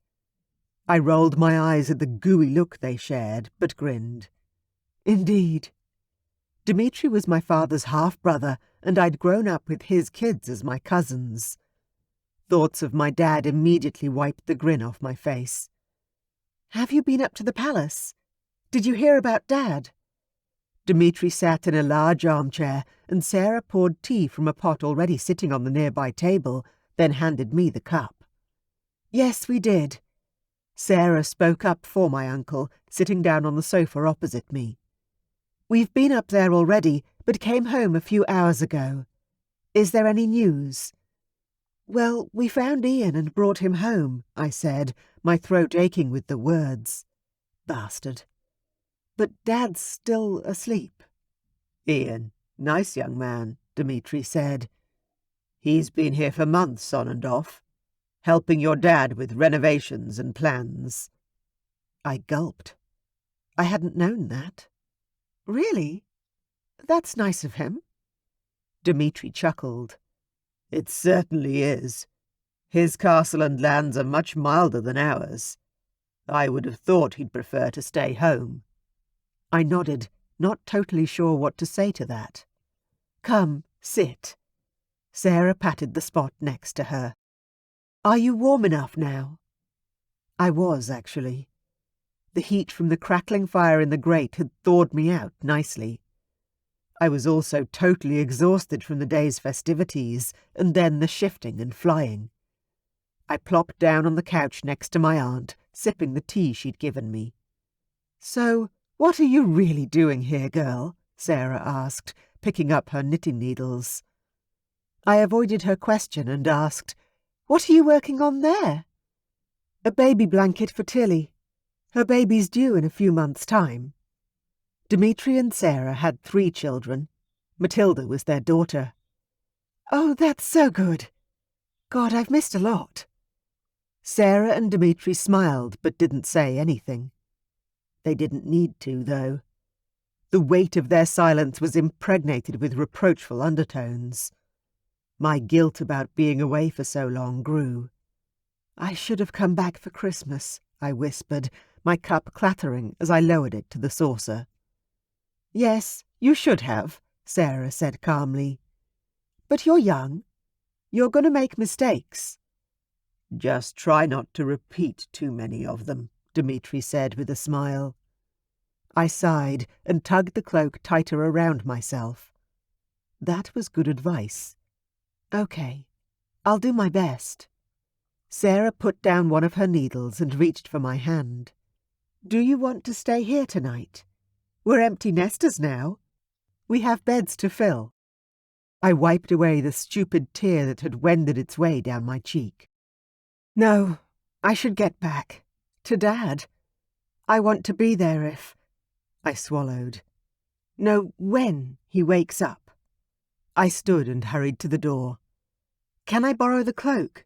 I'll bring it back tomorrow." "Of course," Sarah said, right on my heels.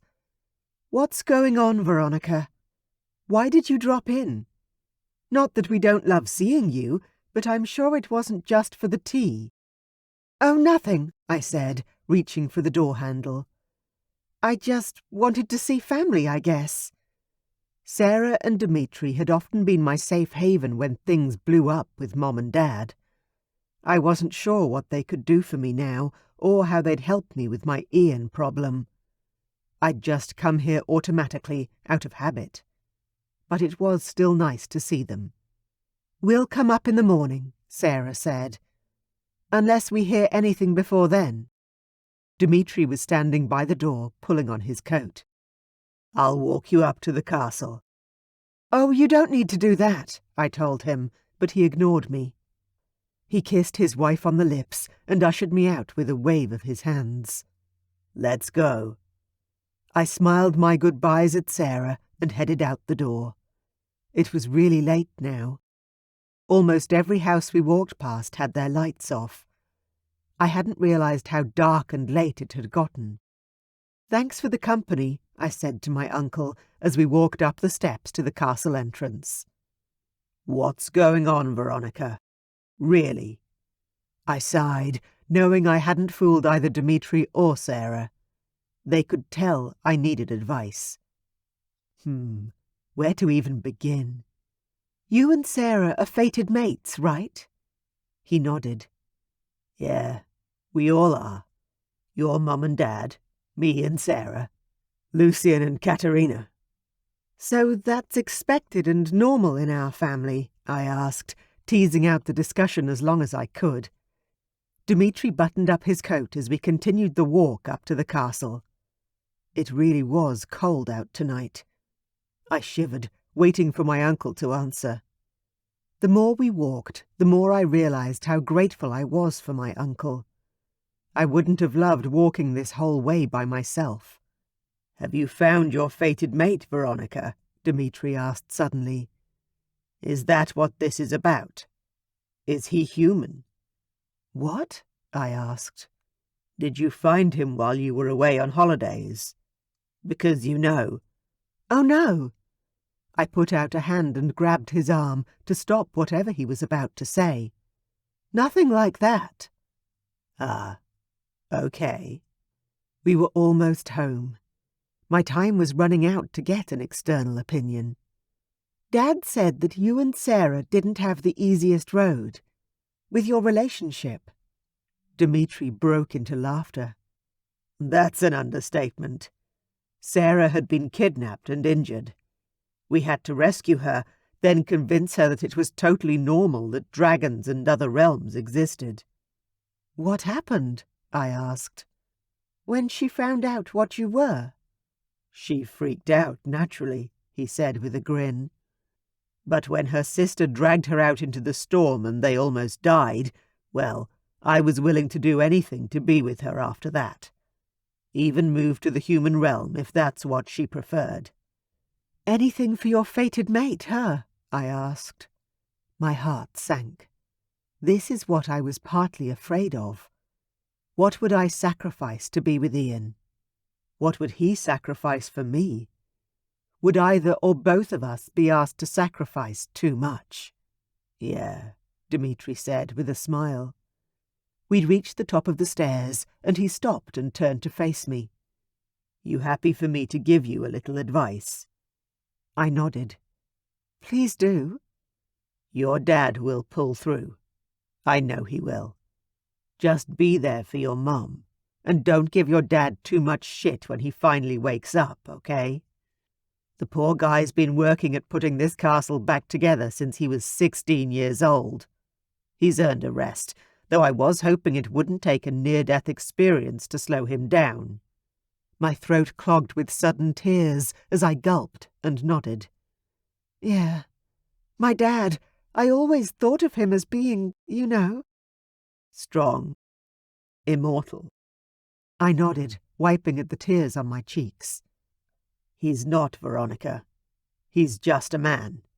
A shifter, yes. A king, most definitely. But he'll die one day, like we all will. What's important is the time you spend together before that happens." I inhaled sharply. He was right. And as far as fated mate goes, it's often the last person you expect. Look at the kings. Stavrock found Lucy in a village on the other side of the Vale. Eric's fated mate was his older brother's widow. And your father's fated mate was a young virgin under Stavrock's care. I covered my face with my hands. Oh my God! I mean, I knew my parents' story, of course. I just hadn't thought about it quite like that. Dmitri laughed at my discomfort. "Your father was not ready for his mate. He was barely able to keep the lights on in the castle. But fate has a plan, and she's always right. You've just got to have faith." I dropped my hands down and away. "Faith, huh?" My uncle grinned. "Yep, always. And speaking of fated mates, I better get back to mine." The castle's front door opened, and our night butler gestured for me to come inside. I watched my uncle walk away, then finally returned to the warmth of my family home. Chapter 7. Iain. Auntie Cass had put everyone up, either in the guest quarters or sharing the family rooms. I was lying in a bed a few feet away from Anselm, who was snoring like a chimney. Anselm's wife had given birth to their second child not long ago, and he'd said he hadn't had a full night's sleep in forever. A foreign concept to me and every prince, everywhere. He'd passed out and was currently snoring his head off. I'd been trying to sleep, but between Anselm's snores, the pain in my leg, and Veronica's final words echoing in my mind, I was wide awake. I climbed out of bed, hit the bathroom for a long hot shower, then quietly dressed and headed out into the dark halls. Night-time in the castle was so quiet, but a skeleton staff always remained on duty. There were a few single candles lit in the hallway sconces, making it just light enough to walk easily, and I could hear footsteps that told me there were people still moving around in other parts of the castle. As I rounded a pillar on my way to the kitchen, I ran into Veronica. Literally. Oof! We bounced off each other, and she grabbed for her cloak, pulling it tightly around her body. But not before I'd caught a glimpse of what lay beneath. "What the hell, Iain?" she growled at me. I stood frozen, not wanting to upset her or rouse my dragon. She was naked beneath that cloak, and my shifter would spring to life in the most embarrassing way if I dwelled on Veronica's luscious curves. "Sorry," I managed to mumble, and tried to move past her. "No. Iain?" She stepped into my path to block me. "We need to talk." My chest tightened and breathing suddenly became more difficult. "Okay. Where? When?" She bit her lip.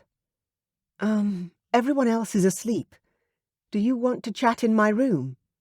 Oh, God. Yeah, okay. How the hell was I going to control my need for my mate with her bed mere steps away? And when she was wearing only that cloak? She nodded once, stepped around me and walked off, as if she wasn't aware of the need that thrummed inside me. I took a breath and a moment, then followed in the dragon daughter's wake. Her bedroom was up 2 flights of stairs and deep into the wing containing the family bedrooms. A healer was walking toward us as we neared the king's bedroom, and Veronica rushed over to him. I sped up my steps to catch the last of their words. "There's no change, but he's not getting any worse," the healer said. "I'm going to bed for a few hours, then I'll come up and check on him again." "Thank you," I managed to choke out. Veronica turned right, grabbed the handle on an ornately decorated door, and opened it. I followed her, closing the door behind me, knowing I was now in her bedroom suite. My heart rate sped up a touch, so to distract myself, I stared around at the room. The space was beautiful, with a magnificent 4-poster bed in the centre and a roaring hot fire in the huge grate off to one side. She hurried over to the fireplace, stretching out her hands to warm herself. I wandered over to a large ruby-red seat in the corner furthest away from the dragon princess and sat on the cushion. "Are you all right? Where did you fly to?" Veronica stared at me, her blue eyes sparkling in the light of the room. "Nowhere, really. I just flew until I couldn't fly anymore. Then I ended up at Sarah and Dimitri's house, and my uncle walked me home." I shifted on my chair. "Dimitri is a great man. I've worked with him a lot over the years." She turned away, toward the fire, so I was shown her back. "What's wrong?" I asked, standing up to walk closer. If she wanted to talk, then I was here for her. She chuckled softly. "What's wrong? Other than the fact that my father may be dying and my fated mate has hated me my whole life." I blinked at the unexpected accusation. "I've never hated you," I growled, my dragon thrashing inside my head at the prospect that she could believe such a thing. "Never." She twirled back in a flash of both tears and anger, a Veronica duality that had always confused me. "Then why, Iain? Why? Why would you make me think that you hate me?" I couldn't stand it any longer, being apart from her. Fully aware that she might slap me in the face, I reached out for her, grabbing her body and hauling her close. She didn't hit me. In fact, her hands came up to cling to my shirt. She stared up at me, her blue eyes wide and open, perfect for me to stare down into their gorgeous depths. "I hated myself, not you," I whispered. I hated believing that one day you'd think I'd groomed you for this day. That I'd be nice only because you were my mate, and that when you were old enough, I'd take you to my bed. I needed you to be free to make a choice, Veronica. To want me. Not because fate told you to, or because you felt like I influenced you in any way. I wanted you to have the right to choose for yourself. She gulped, her throat working as she absorbed my words. The reasons why I'd pushed Veronica away for so long were vast and numerous. But what? I asked. You have to see it from my angle. A grown man who worked out that a beautiful child would one day be his wife. It didn't feel right, and the only thing I could think to do was push you away. I shook my head. That had been a bad day. But what about now? She asked, tears glistening in her eyes. Does my presence still make you feel like it's all wrong? Like you still hate yourself? Is that why you pushed me away when I wanted to stay close to you? On the couch? Oh, my beautiful. I crushed her to me, holding her head to my chest and hugging her tight. God, no. How could you even think that? She didn't say anything, but she nuzzled into my chest as though creating a home. I let my father drag you away because otherwise I would have shifted and hurt you, maybe myself or my dad too. I could barely control my dragon around you. He wants you so bad. I rested my chin on the top of her head, then dropped a kiss on her long blonde hair. God, I don't hate you. I adore you. She lifted her head and stared up at me. Then she whispered, "No, you don't. You're just saying that." Oh, so that was the crux of her issue. She believed I was only saying these things because fate decreed that I should want her. Not because I actually did, but because fate was forcing me to feel it. I lifted my hands and cupped her precious face. I had dreamt of it every night since she went away. Princess Veronica, I have adored you for years. But I didn't want my feelings to force your hand. I needed you to feel as though you had a choice in our union, even though I didn't feel like I had a choice. Wanting Veronica was as natural to me as breathing. I'd never wanted any woman the way I wanted the Dragon Princess. She bit her lip, looking fragile for the first time in her whole life. I do, I think. I kissed her forehead, then the tip of her nose. Her eyes closed as I tilted her head to the side and pressed my lips to her left cheek, then her right. Her skin was as warm as sunshine. I stared down at her, my heart in my throat. This was it. The moment I'd been fixated on for years. The moment when I had the opportunity to finally tell my mate the truth. And it was more heart-wrenching, more nerve-wracking than I'd ever prepared for. I took a deep breath, and the words rushed out of me. I love everything about you. I love how stubborn you are. I love how you fight for what you think is right. I love how much you love your family, and your loyalty knows no bounds. Her lips parted as she took a breath. I wanted to kiss her, but I needed to say more. I love that you are fierce and protective. And I love that, despite how afraid you were, you punched Anthony in the face and made him read you to find where I was. You saved my life, Veronica. What other woman would fight for her man in such a way? She smiled, the edge of her luscious lips curling up in an enchanting way. Then she shrugged, like the whole life-saving thing was no big deal. I tilted her chin up with my fingertips and lowered my head, slowly moving in and kissing my mate on the lips for the very first time. The first touch was a mere butterfly kiss. Testing the waters and seeing if she was going to allow more. The next kiss was led entirely by the dragon daughter and her unexpected hunger. She grabbed my hair with 2 hands and hauled me down to crash upon her shores in a far stronger way than I'd started. I wrapped my arms around her and breathed her in. Her lips opened, and I swept my tongue in to taste her. I could have stopped at our first heated kiss if we'd simply left it there.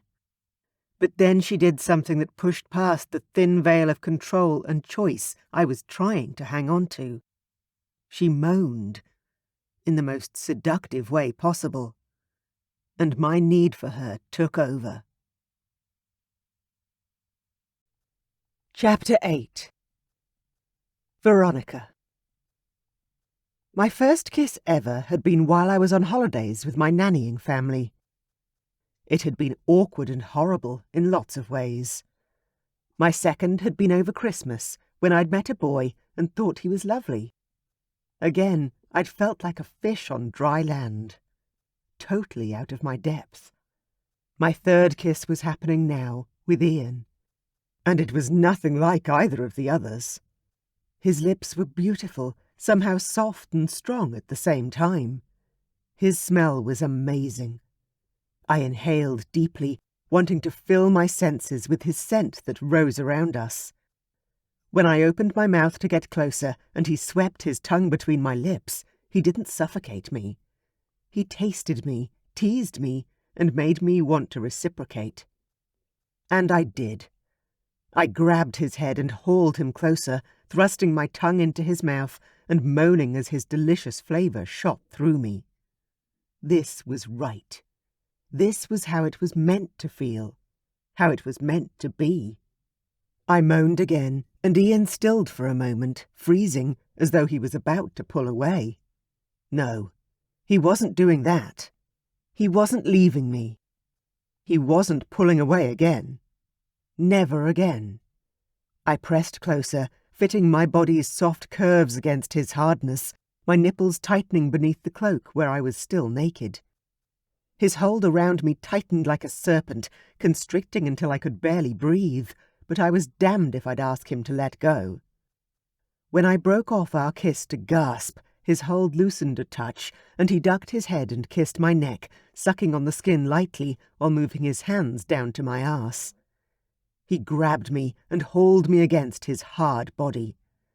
My knees gave out and I threw my head back, allowing him to hold me up as I explored his arms and back with my fingers. My cloak was uncomfortable. The thick fabric was making me hot and creating a barrier between us that I didn't want. I reached for the buttons at the throat, undid them, and pushed the material from my shoulders, allowing it to drop. Iain caught the cloak and held it to my partially clad body. Both of us were breathing hard. When he lifted his head, his gaze met mine, and his dragon shifter was right there at the surface. His irises were molten silver, making him look wild and sexy as hell. "Are you sure?" Iain bit out. "Because I'm aware you're naked apart from this scrap of material, and I'm not sure I can hold myself back any longer." "Thank God for that," I bit out, stepping out of the circle of his arms and shoving the cloak off my body to let it drop to the floor and pool at my feet. "You've pushed me away long enough." He sucked in a breath. Chapter 9. Iain. Fucking hell. My mate was hotter than I'd ever dreamed she would be. And I'd dreamed of her too often to count in recent times.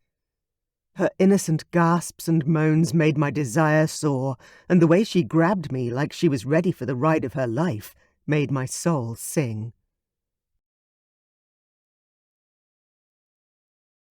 "Oh my, that was amazing!" She sounded excited while I was ready to pass out. I was exhausted, but in the best possible way. "Is it always like that?" she asked, stroking her nails over my chest. "No." I shook my head. "You. Damn, girl, I can barely think straight. You're amazing." I kissed the top of her hair, exulting in the feeling of happiness inside my heart. Only 6 hours ago, I had been lying in the frozen wreckage of a house, truly believing I was breathing my last. And now, I was in my mate's bed. the mate I'd waited so long for. And I was sated and happy. Veronica lifted her head and twisted to lay on top of me, staring straight into my eyes. I feel really great.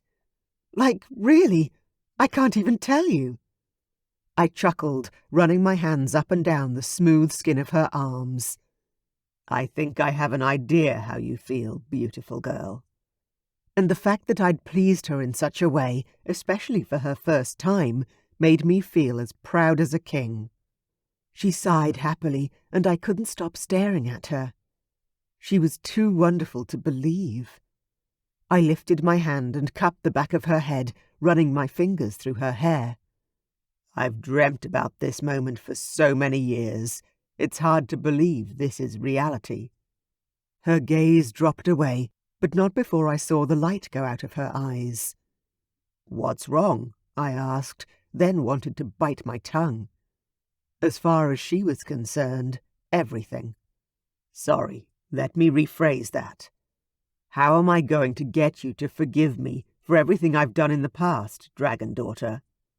She dragged her gaze back up and whispered, Please don't ruin this. Her words punctured my heart, making my ribs hurt. Ruin it? How am I? Veronica rolled away from me, making me reach out to her in a panic. She wasn't leaving me. Surely. But she didn't leave. She simply shuffled back, putting herself into a cuddling position. Let's try and get some sleep. I followed her and rolled over, curling my body around hers and listening to her breathing begin to slow. She wasn't going to easily forgive me for being mean to her for so many years. That was obvious. But I had to look at the bright side of this. I was in Veronica's bed, wrapped around her, and she'd made love to me in a way that made my heart hurt with happiness. Surely this wasn't the end, but only the beginning of our lives together. I stayed awake long enough to hear her fall asleep, making cute little snuffling noises while she dreamed. And although I didn't want to miss another moment of my new life, even if it wasn't how I'd pictured it, my exhausted body finally sunk into rest. The next morning I woke up alone, but still in Veronica's bed. I would have loved to lie there and play over our night together in my mind, but my leg was absolutely killing me. I managed to get up and stagger to her bathroom. Then it was time for breakfast and some more of the healer's medicine. Or my father's whiskey.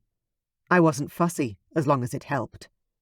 I pulled on my clothes from last night and limped into the hallway, running straight into Queen Cassandra. "Good morning, Iain." She spoke with one eyebrow raised. I froze, caught. Even at my age, I was embarrassed to be found sneaking out of a girl's room, and heat flooded my face. "Good morning, Aunt Cass." Her smirk wasn't exactly regal, but she looked just like my mom when she found something humorous. "Veronica is with her father. Breakfast is still being served in the main hall, and my husband is awake." Happiness pushed away any embarrassment I was still feeling. "Damon's awake."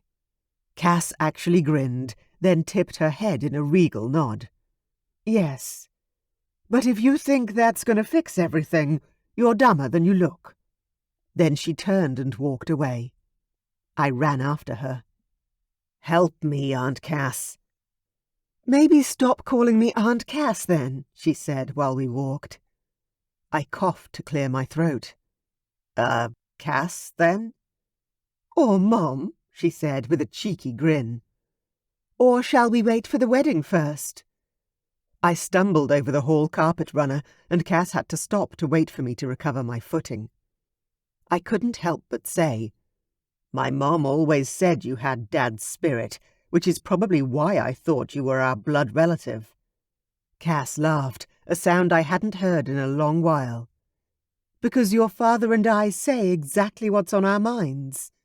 Yes, well, being raised by a king and becoming a queen do have their advantages." We kept walking along the hall toward the dining room, but slower now. "What can I do, Aunt Cass? I mean, Queen." "Just Cass." "Okay, Cass. What can I do?" This time she stopped walking and reached out for my arm, holding tight. "You can eat, then go see my husband. He was very worried about you when he woke." "Oh, God." "I'll go right now." I turned, intending to rush back the way we came, but Cass held tight to my arm. "No, you need to eat. How's your leg?" "Feels like it's on fire." "I'm okay." She sighed. "Eat first, then go see them. And as far as Veronica is concerned, well, all I can say is, try to be honest with her, Iain.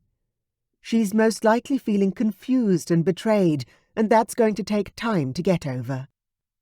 I inhaled sharply, hating that she was right. I'd never been honest with her. Not about our connection, nor my feelings for her. Not until the past day. "Thank you. I will." We walked together to the dining room, where my father and Eric were still eating. "Morning, son." Dad nodded at me with a cup of coffee in his hand. "How's the leg?" I grimaced as I pulled out a large chair and sat down. "It's still attached," and throbbing with the beat of my heart. I reached for the waffles and cream, my appetite huge this morning. I piled up my plate and picked up my knife and fork before I noticed the other three staring at me. "What? Worked up an appetite, son?" Dad asked, his lips quirked in amusement. I put my head down and started eating before reaching across and grabbing some crispy rashers of bacon as well. "I didn't eat at all yesterday. I'm starving." The older generation continued to eat and talk about the running of the fields and the kingdoms. I was lost in my own head, because very soon I was going to have to confront my mate and her father, who'd almost died trying to save my life. Chapter 10. Veronica.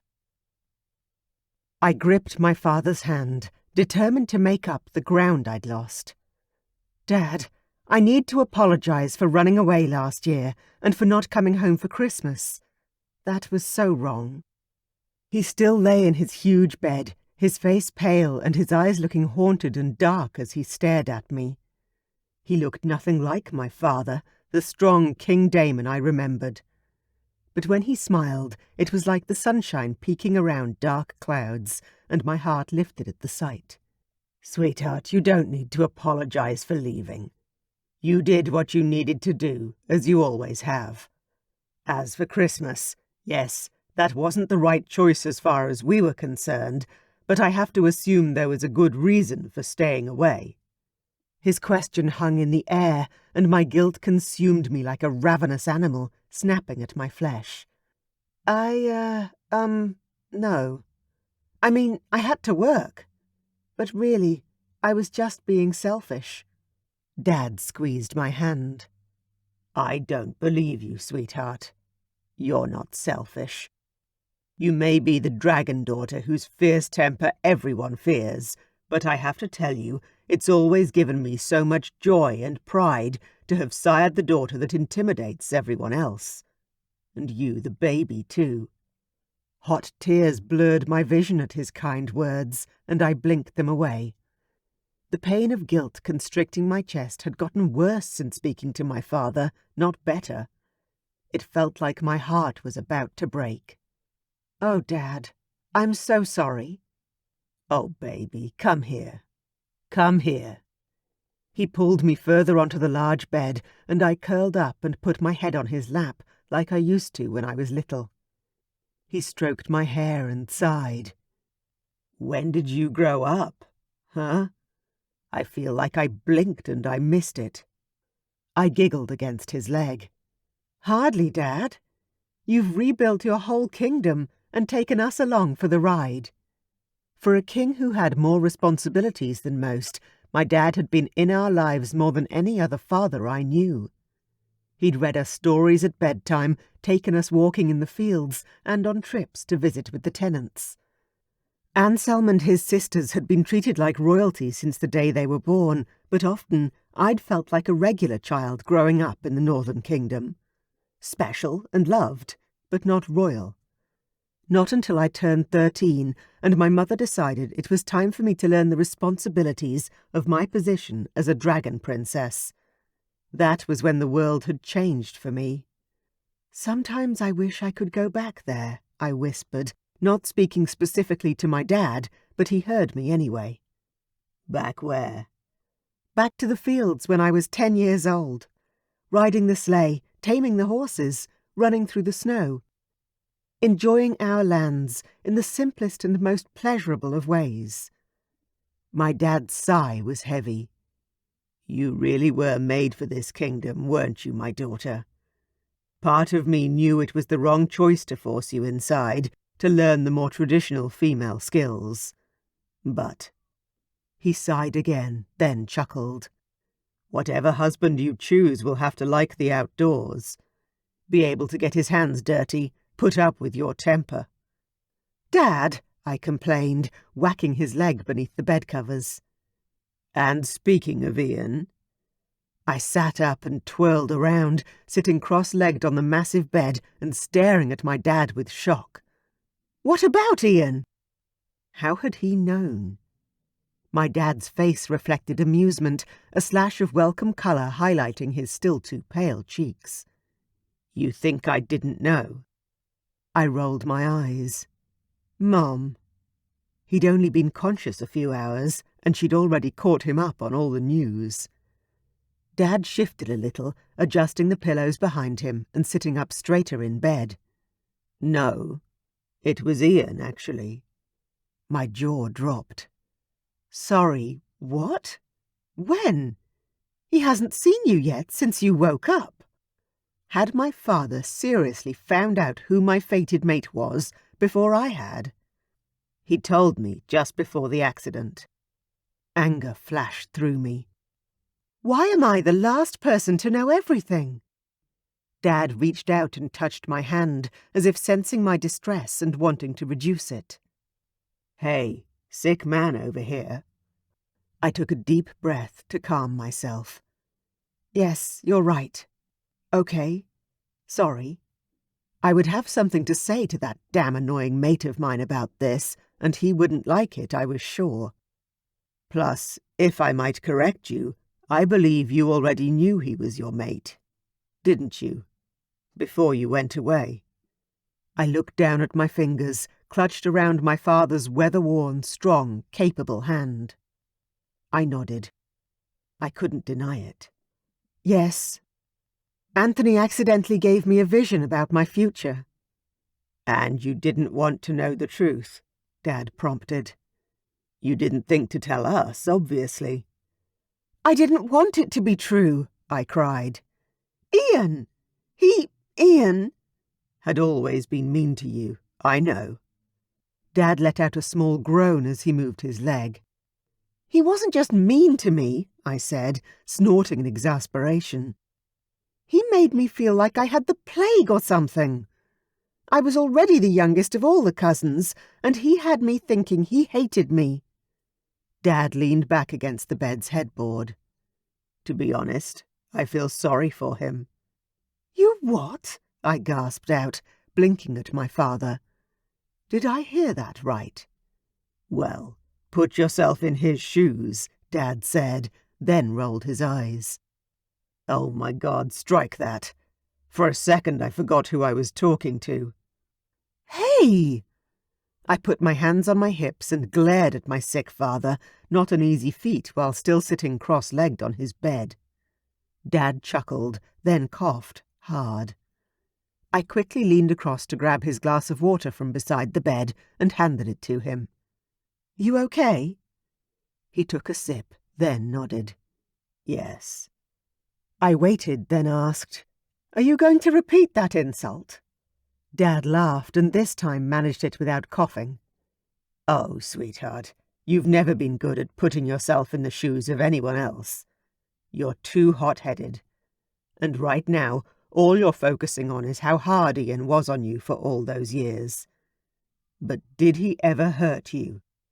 Really? Or was it more about a bruised ego?" I crossed my arms over my chest and pouted. "A bruised ego?" I wasn't sure I wanted to answer that question. Okay then, Veronica. Prove to me that I'm wrong. Put yourself in Iain's shoes. You're almost 10 years older than your mate, and once you reach maturity, you turn around one day and gaze upon an 11-year-old child, a boy in your case, and realise he's your mate. How do you feel? I opened my mouth to snap out a response, only to realise that I really had no idea how I'd feel in that situation. I could only guess. Shock, and maybe disbelief. Probably frustration at the stupidity of fate making such a choice for me. But would I push the kid away by being constantly mean to him and making him feel like I hated him? I simply wasn't sure. I was the youngest of 3 siblings and the youngest of all the cousins. I'd spent my life racing to catch up. I couldn't imagine what it would be like to have to wait for such a thing. I realised my dad was studying me intently, and I shrugged, uncomfortable with his questions. I want you to think about it, baby girl, okay? Because Iain is a good man. A son to be proud of. He suits you well. I didn't know what to say. In fact, my throat was clogged up and frozen in a most annoying way. Iain, my dad said, but in a greeting type of way. I frowned and turned my head, following his gaze to the door. Iain leaned against the doorframe, watching us. Come in, Dad said, gesturing him over. It is so good to see you alive and well. I apologise, Iain.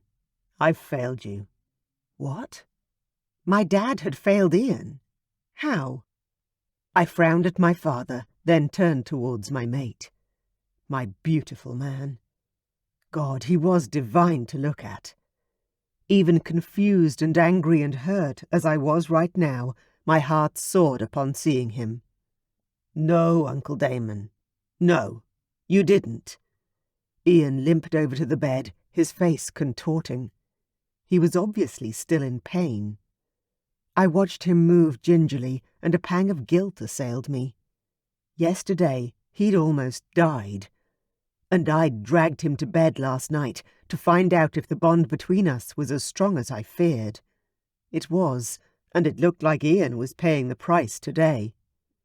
You would have died, Dad said, choking out the words. Because of me. I was the one who wanted to see that house, Iain said, glancing at me as if to gauge my reaction to his words. Dad was silent for a moment, then shook his head. You too. No, Iain. You don't need to cover for me. We both know I was the one who wanted to check out that wreck. It was my fault we were there, and that you went down to the cellar and got hurt. And if my daughter hadn't come home and used whatever mating magic you two have to find you, you'd be dead. Iain's surprise at my dad's admission was obvious in his widening eyes. No doubt I sported the same shocked expression. It was Dad's fault. I managed a small smile at Iain. You told me it was your fault. But it wasn't. He shrugged, seeming slightly embarrassed. It was no one's fault. It was simply an accident. But if King Damon had died because he tried to fly home to save me, that would have been my fault. Tears threatened my composure again at the thought that I could have lost both of them.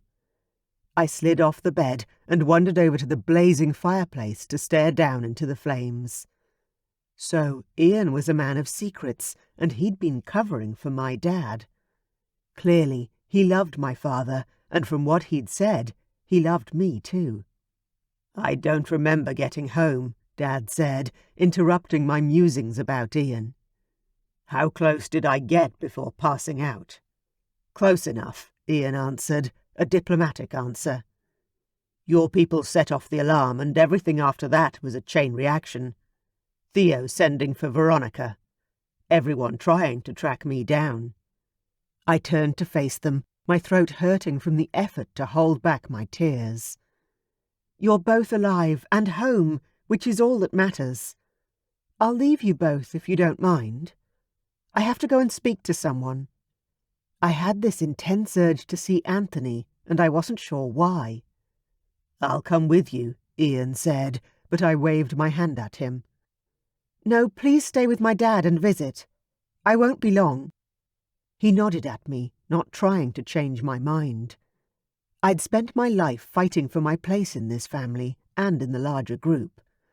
Now it seemed that all I'd managed to gain for myself was a reputation as a selfish child who couldn't put myself in anyone else's shoes and wouldn't even forgive her own mate.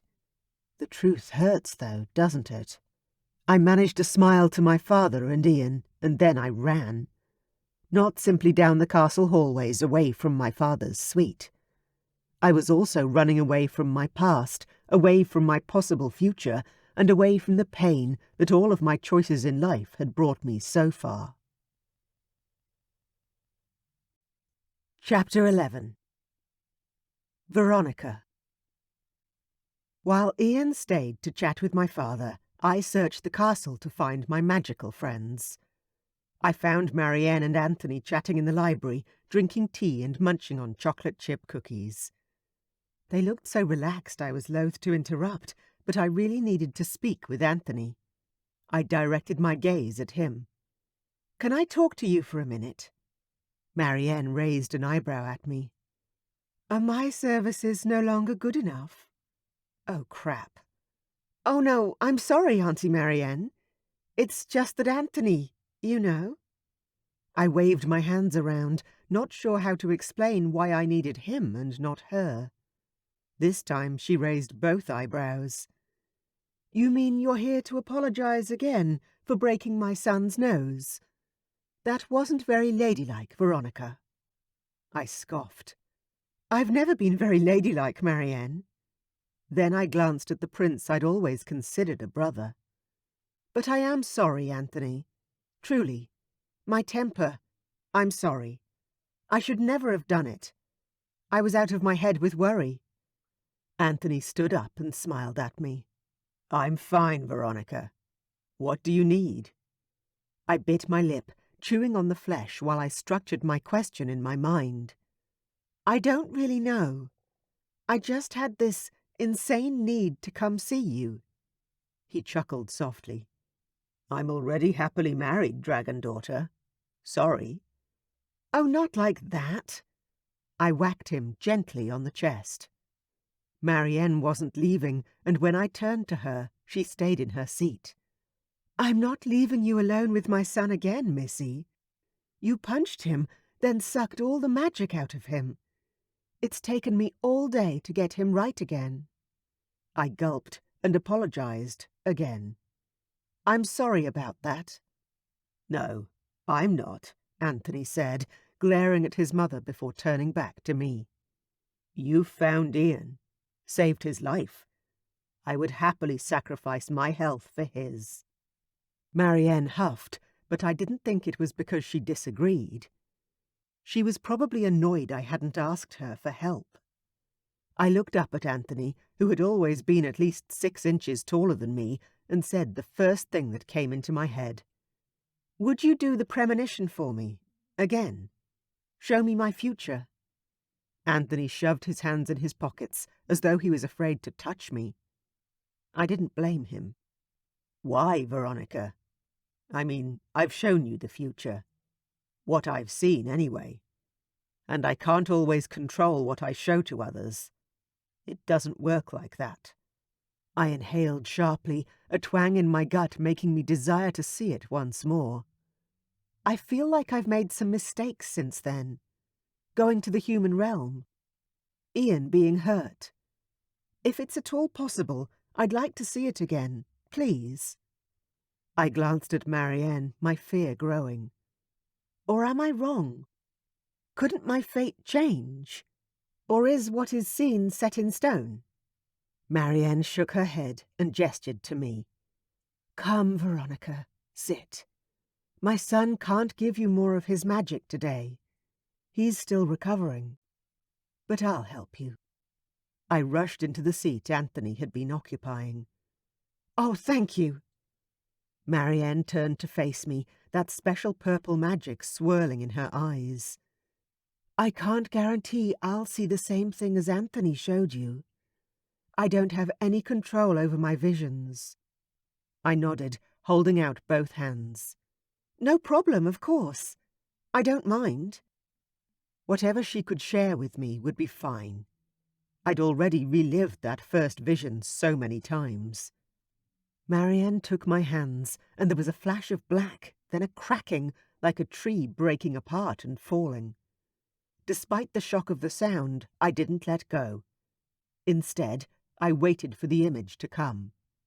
I was here, in my room in the castle, looking out the window. Very similar to the other vision. But I wasn't pregnant, I wasn't smiling, and there wasn't a ring on my finger anymore. There were footsteps like before, and I waited with my heart in my throat to see who would walk in the door. Last time it was Iain. Surely he'd come this time too. But when the door opened and a man walked in, it was Anselm, in full mourning black, carrying a bouquet of white flowers and staring at me with pity in his expression.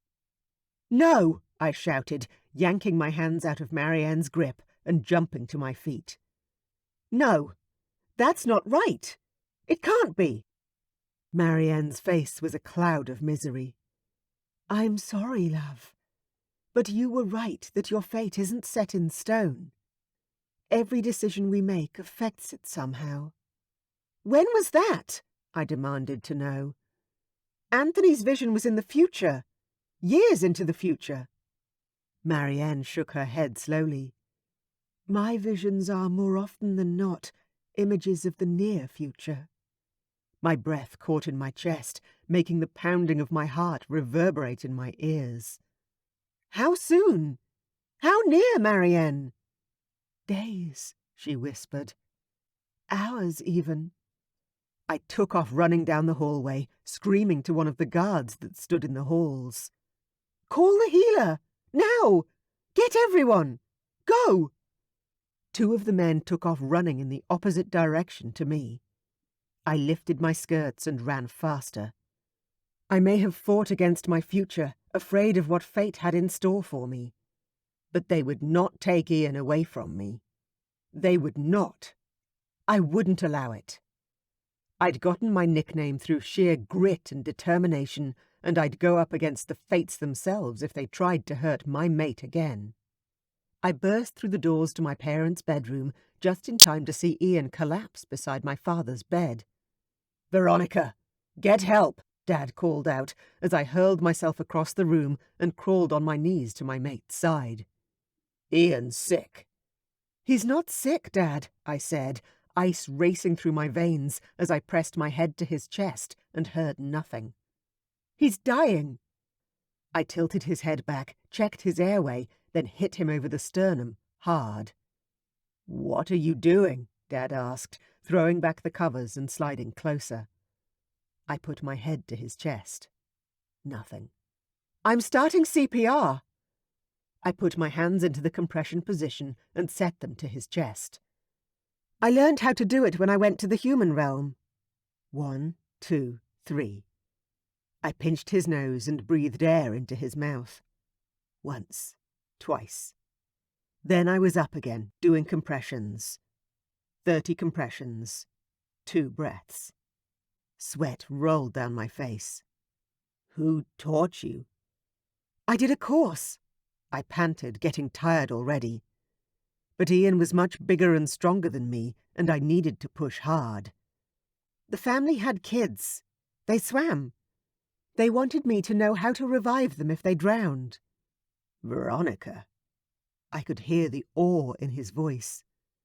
"Dad, stop, please. I can teach everyone else too, but later."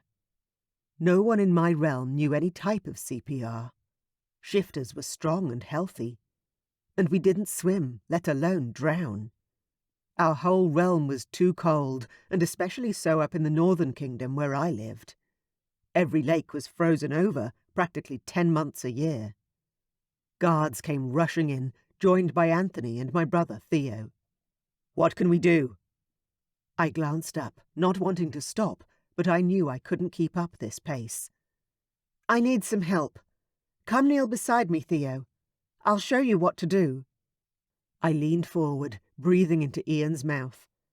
My mind was so clear I could hardly believe how calm I was, my body fueled by panic and adrenaline. Put your hands like this, I said, showing Theo the posture. Then I want you to push down 30 times, and I'll breathe into him. I counted as Theo pumped.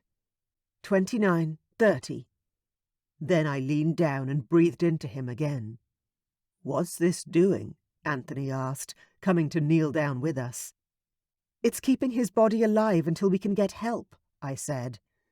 We're pumping his heart for him and pushing oxygen into his lungs.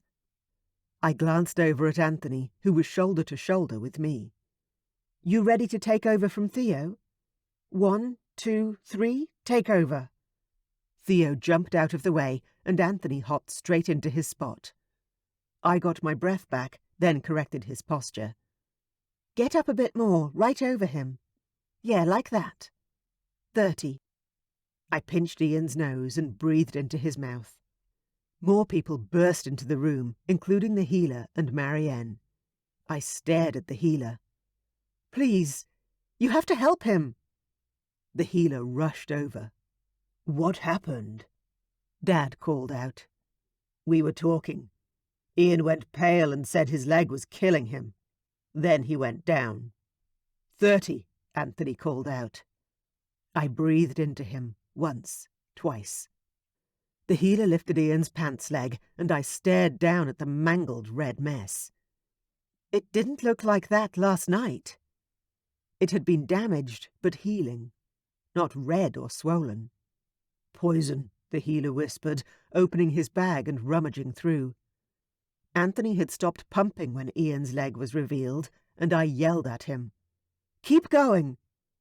I gave my mate 2 breaths, and the sorcerer kept going again with compressions. I was starting to shake. Please hurry! The healer pulled out a knife and rifled through his bag until he found a vial of white fluid. I have to cut his leg open and dump this in. But if his heart isn't pumping, he won't come back.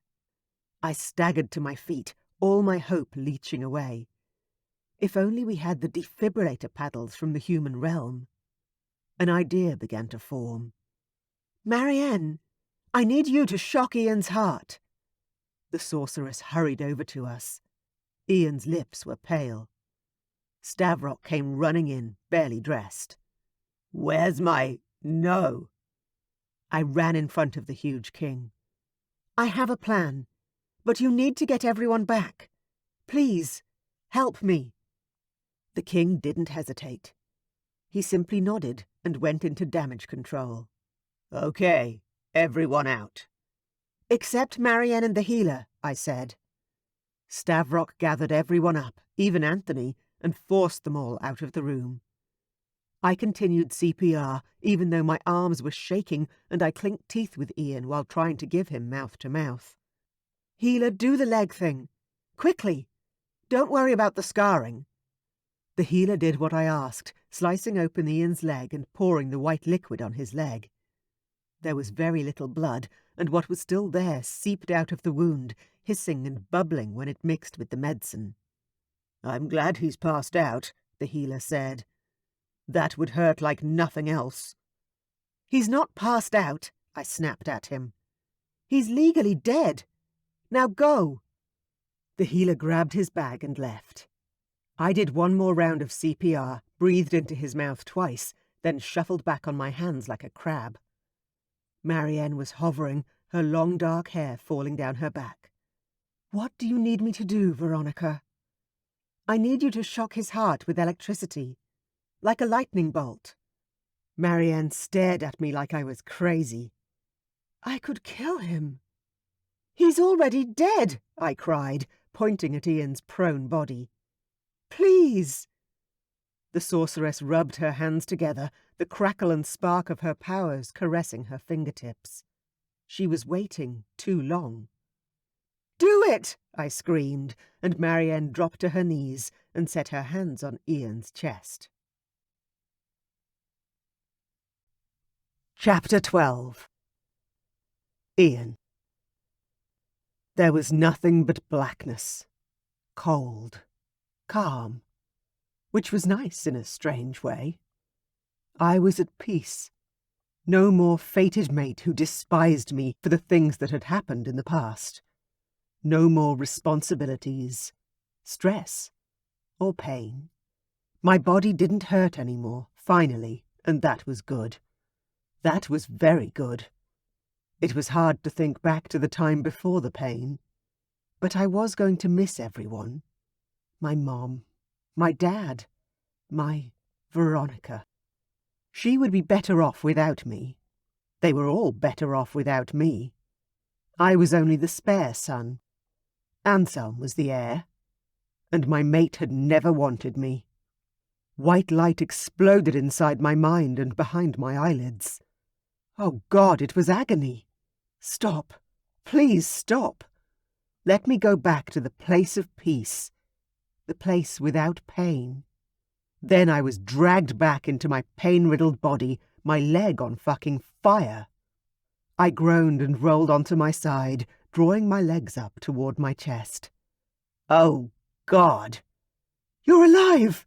You're back! Veronica was practically on top of me, leaning over me, then pressing her body to my side and gripping me in a tight embrace. Oh my God, I thought I'd lost you! Her presence settled the strange angst inside my chest, but the pain was still there, hurting deep inside me. I moaned, unable to hold it in. What happened? You died, she yelled, whacking me in the side. She was angry with me, again. I didn't know why, and there was an answering anger building inside me now. Even my dragon was furious. I groaned, and doors banged open around us. People came rushing in around me, touching me, prodding at my hurting body. Leave me alone. Get him up on the bed, Dad said, and I was scooped up and placed on King Damon's bed. The pain in my leg burned like my whole limb was on fire. What did you put on my leg? It feels so much worse than it did before. The healer pushed everyone out of the way to set his hands on me. They were cold against the heat of my skin. I had to treat the poison, but it's working. Wait, what? What poison? The infection, the healer said in a soft voice. Your wound turned septic. It was killing you from the inside out. It did kill you, but we brought you back. That was Veronica, shouting again.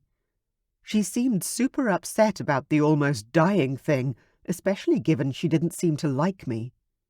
Do you need something for the pain? The healer asked. I nodded. Hell yes. My head was throbbing too. I looked down at my leg to check it wasn't actually on fire. It wasn't, but it felt like it. The healer mixed up a drink and offered it to me. I managed to lift my head long enough to gulp down something that tasted like pond water, then lay down again. What the hell happened? I gasped out. King Damon was sitting on his bed, but everyone else was standing around the bedroom staring at me. How embarrassing. The medicine began to work, and my body started to relax, the raging fire dying down to a slow burn. I managed to roll onto my back and half sit up against the headboard. Everyone was there. Marianne, Damon, Anthony, my father and Veronica, even Cass.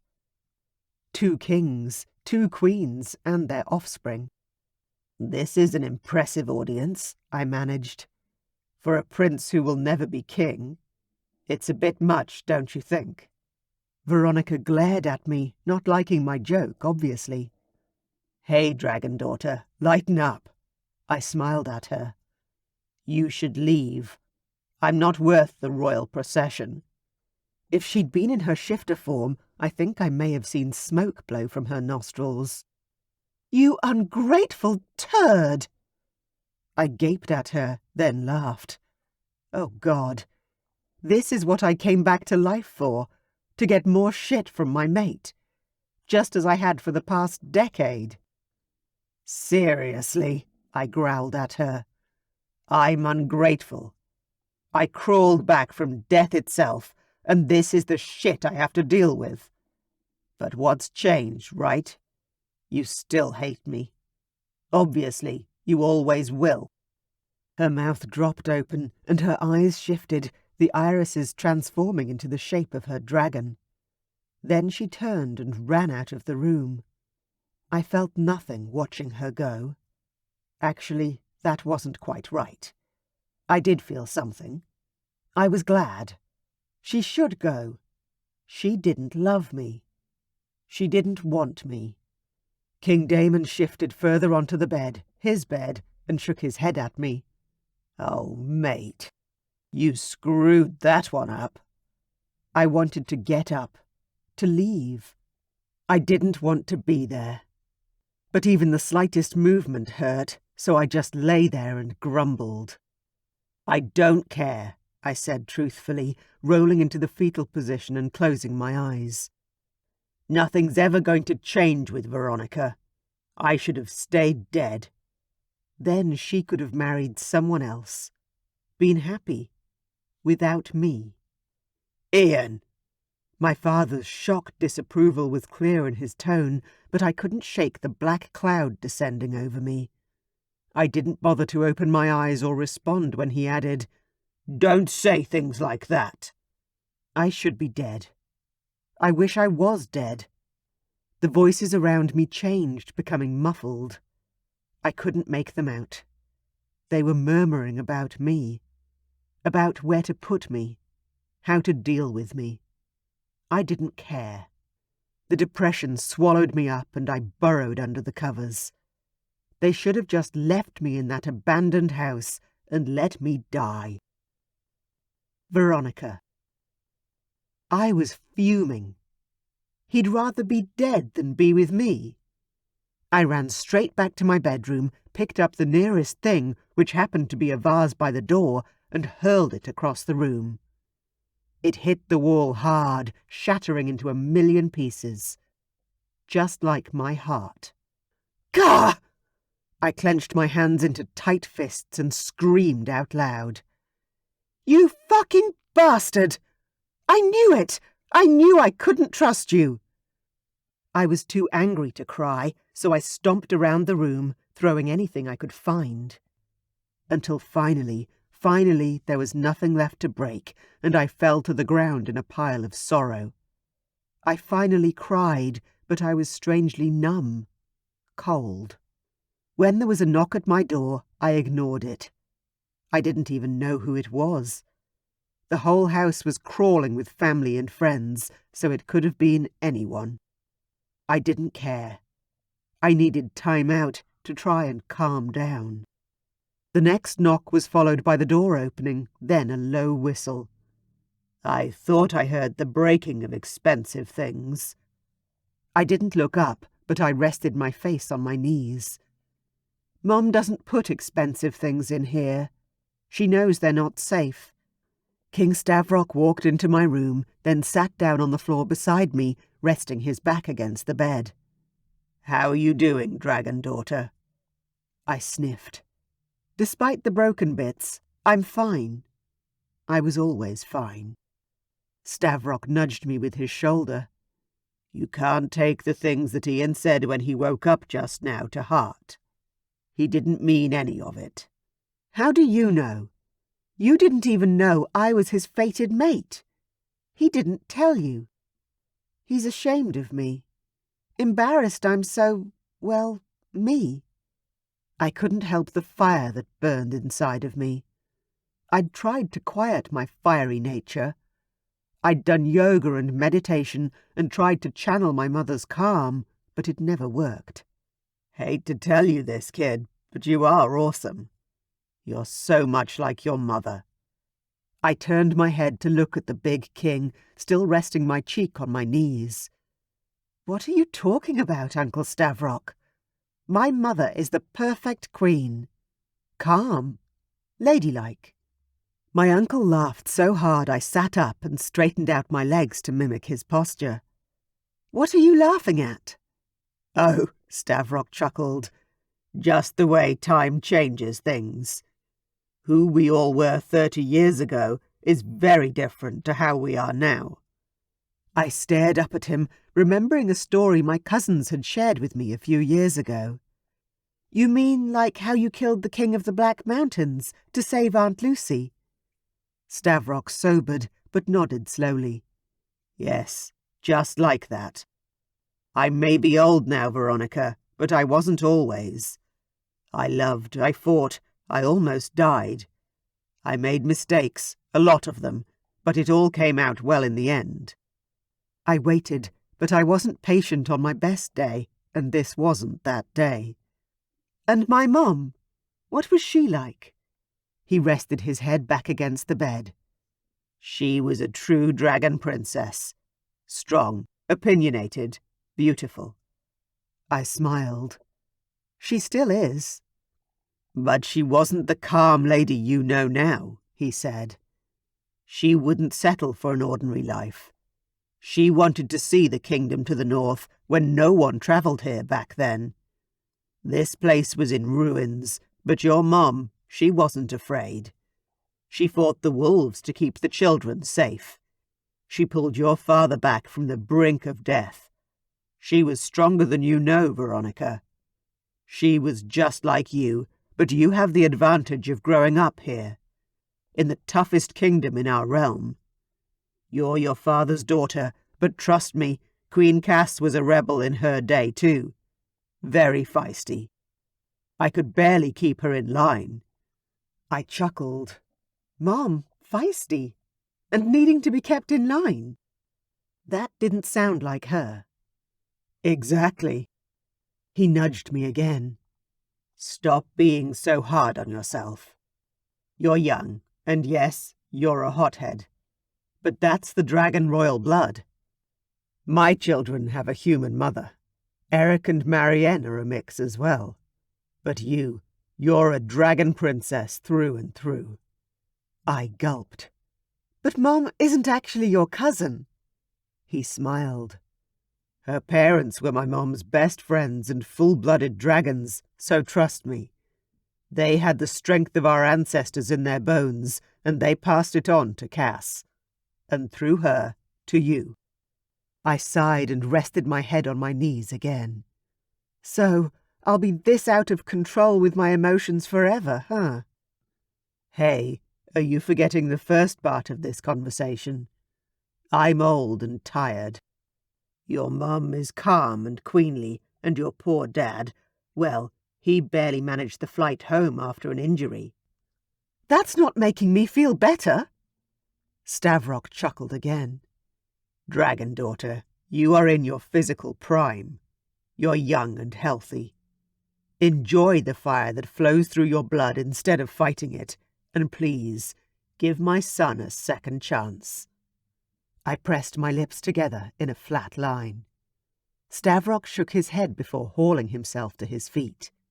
"Are you leaving?" I asked. He nodded.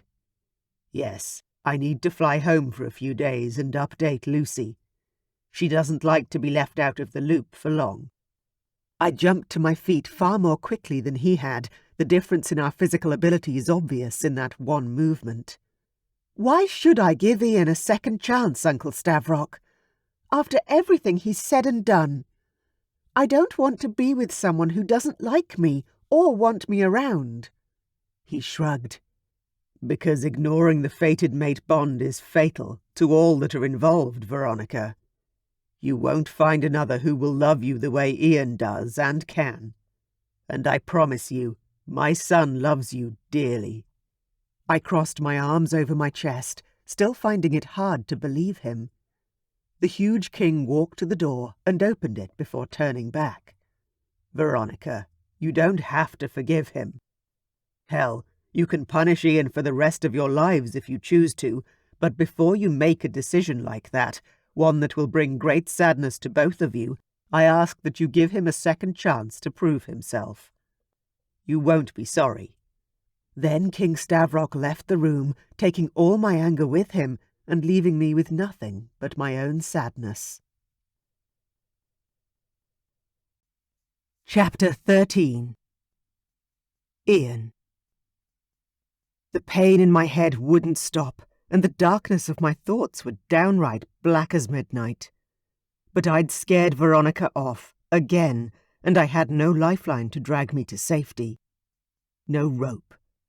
Nothing but darkness that felt soul-deep. "Iain, please, talk to me," King Damon said again, gently shaking my shoulder. I shrugged him off and turned away. The healer had come to check on me again, and I'd wanted to outright attack the man. "He's alive, my lord," the healer had told Damon. But the poison in the wound, it had already spread through his blood. His skin's burning with it. All over.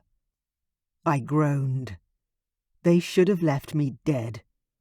A little niggle in the back of my mind said maybe that's why I was feeling so dark and hopeless. Maybe the poison had spread to my mind too. It was so tiring to think at all. "What's there to do?" Damon asked. "We have to fix this and help him, somehow." "I don't know what to suggest, my king. I'm sorry." The healer left, and I stayed curled up in my ball of hate and pain. "Iain, you have to fight this."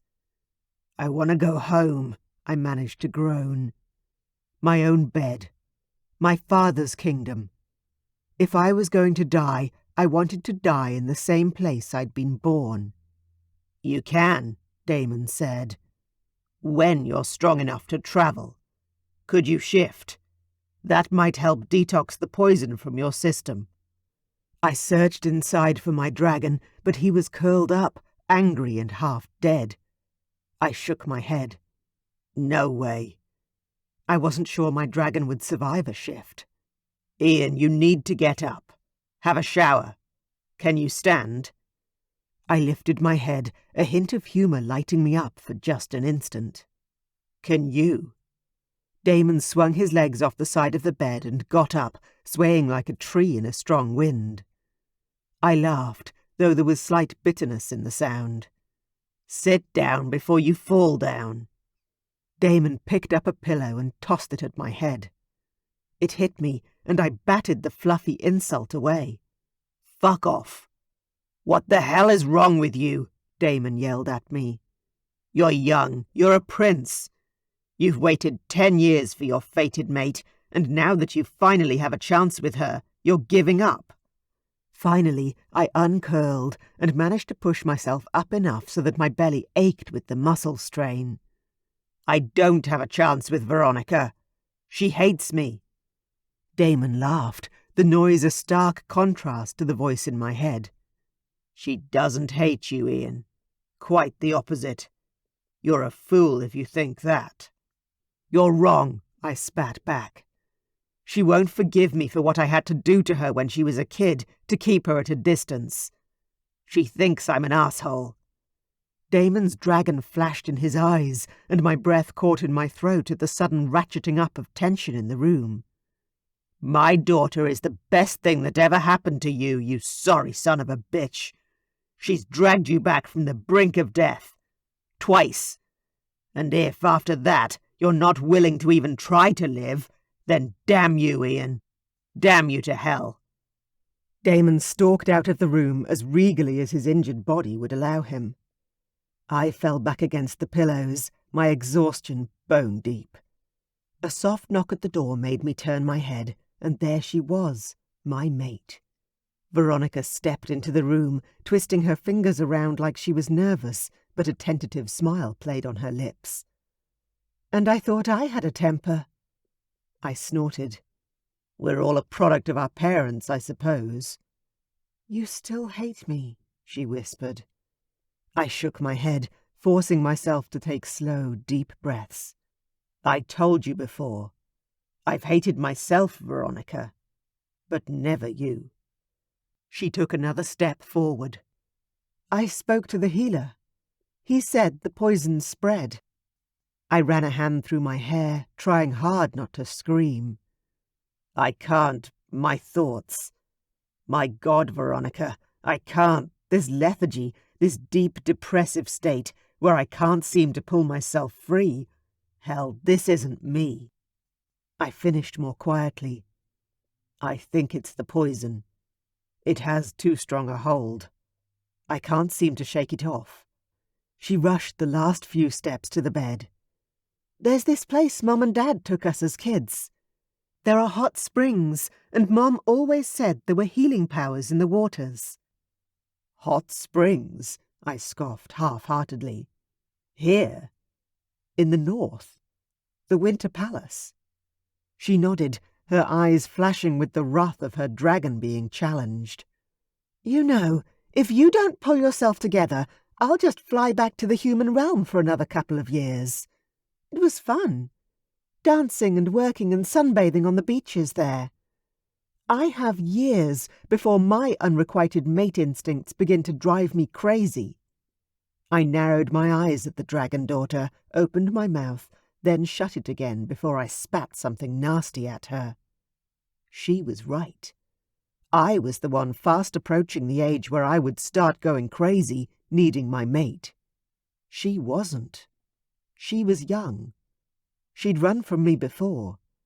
She'd do it again. You want to leave me? She widened her eyes and gave me an annoyed look. No. Are you going to come with me to the hot springs or not? I rolled my eyes and groaned. You don't give up, do you? Nope. She grabbed the bed covers and dragged them off me. Now get up, before you die, again. She stormed back to the door and then flicked her hair over her shoulder, glaring back at me. Or would you rather that, Iain? Die? Then I can hook up with any man I want. No mate, just humans, maybe some dragon shifters too. I was on my feet before I'd made the decision to follow her. Over my dead body, I growled out. No one else would touch my mate. Mine. I was her first. I'd be her only. That's kind of the idea, she said. You coming? Then she left. I was breathing like an old man, but my dragon had woken at the thought of another man touching Veronica, and the shifter side of me lent enough strength to my limbs to follow her. The pain was manageable, and anger fueled my body as I limped to the door and out into the hallway. Veronica was about 10 steps in front of me, heading toward the stairwell. She dashed down the steps and ran over to the footman. Servants flew every which way. I staggered down the steps, one at a time, holding onto the balustrade in case my legs collapsed beneath me. When I finally made it to the landing, my chest was heaving and my lungs were burning as I dragged in air. Where now? She offered me a fur-lined cloak. Put this on. We're going by coach. I dragged the cloak around me and let Veronica lead me outside and into the coach. The snow was thin on the ground, which meant the sleds weren't necessary today. Stay warm, Veronica said, tossing a fur blanket over me from where she sat on the opposite side. I did as she said, though my head was still filled with hateful thoughts, and my body shivered, unable to decide if I was too hot or too cold. The only thing that was saving me from keeling over at this point was my dragon, growling inside my head, mad at my mate. She'd threatened to leave us again. Be with other men. He was pushing hard to grab her and show her how much we loved her. The poison wanted me to throw myself out of the carriage and lie down to die in the snow. The duality was maddening. I couldn't talk properly or think straight. We rode for a while, through the town and past farming fields. I wanted to ask about where we were going, but my jaw was practically wired shut. I didn't trust myself to speak without saying something wrong or hurtful. So we travelled in silence until, finally, the rocking of the carriage stopped.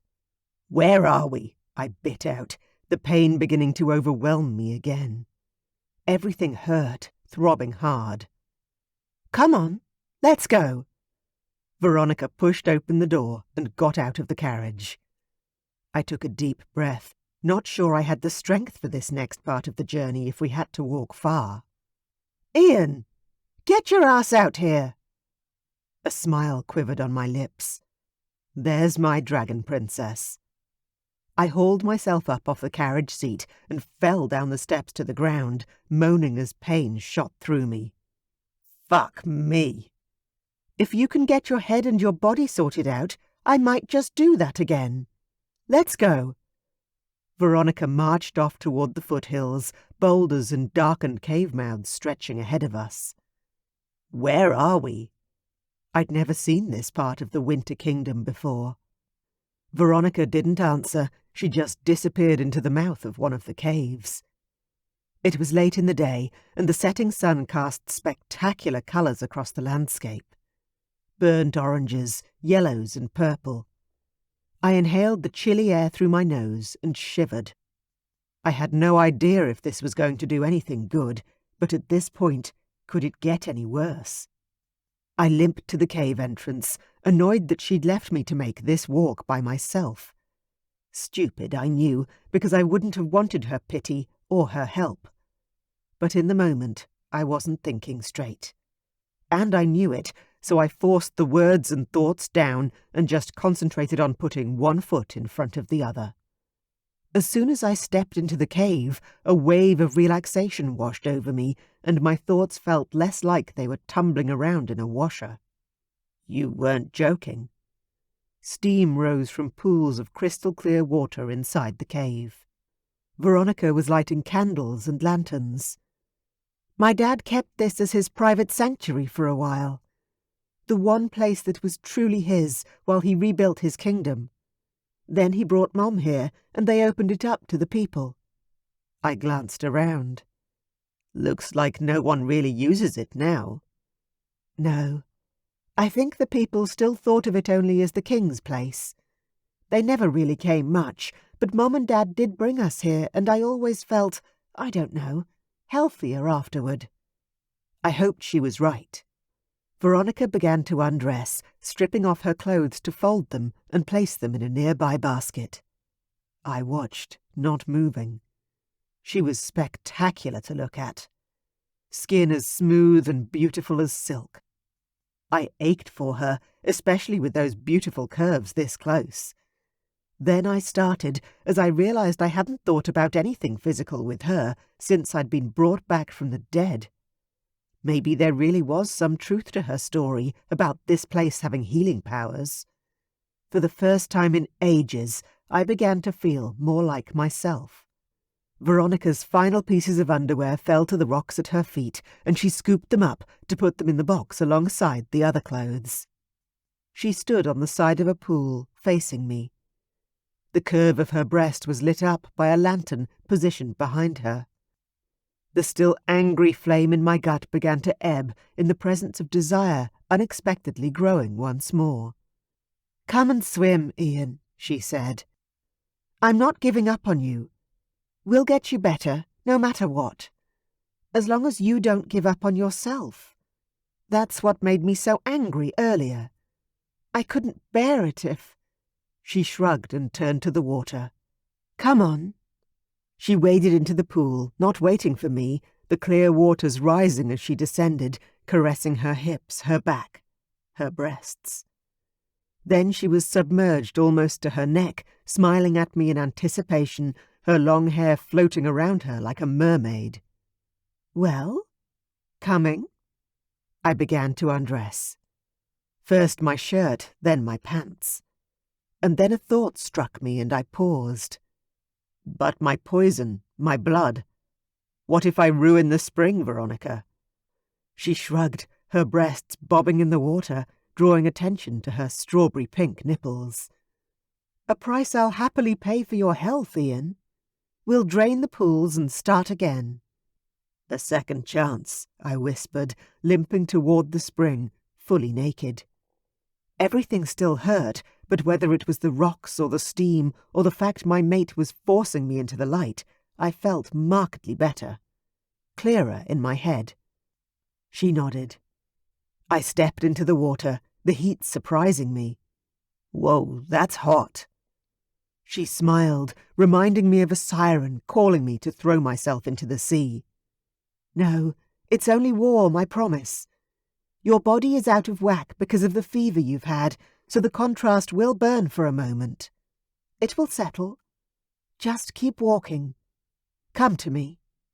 My dragon rose up inside of me, not making me shift, but controlling my limbs, forcing me forward. I took one step, then the next, and then another, reaching for the woman who'd travelled worlds to keep me alive. Chapter 14. Veronica. I was playing it as calm and cool as I could, but I wanted to rip Iain's clothes off his gorgeous, damaged body. My body was on fire for him. But I had to give him time to recover. If he could recover from whatever darkness he had sunk into. I only hoped the waters here in the hot spring were as powerful as my parents had said they were. I'd lied to Iain, saying I could just go away and ignore my call to mate with him. Maybe I could have if I'd stayed away, but now that I'd come back and knew how it felt to be so drawn to him, so connected on a level I'd never felt before, there was no turning back. When he finally submerged himself in the waters, I watched his face intently. He'd had this strange dark shadow hovering over him since he woke up. Almost not there when I tried to stare directly at it, but it had cast a shadow over his face and left a sour taste in my mouth. But as I stared, the shadow seemed to dissipate and his features became clear. "How are you feeling?" I asked, worried that I was only imagining the improvement. He leaned back, dipping his hair in the water, then dropped down to submerge himself completely. When he finally came back up, a true Iain smile was on his lips, and my heart began to pitter-patter way too fast. Was he finally coming back to being himself? "So much better," he said. "How did you know this would work?" "I didn't. But we had to try something, didn't we?"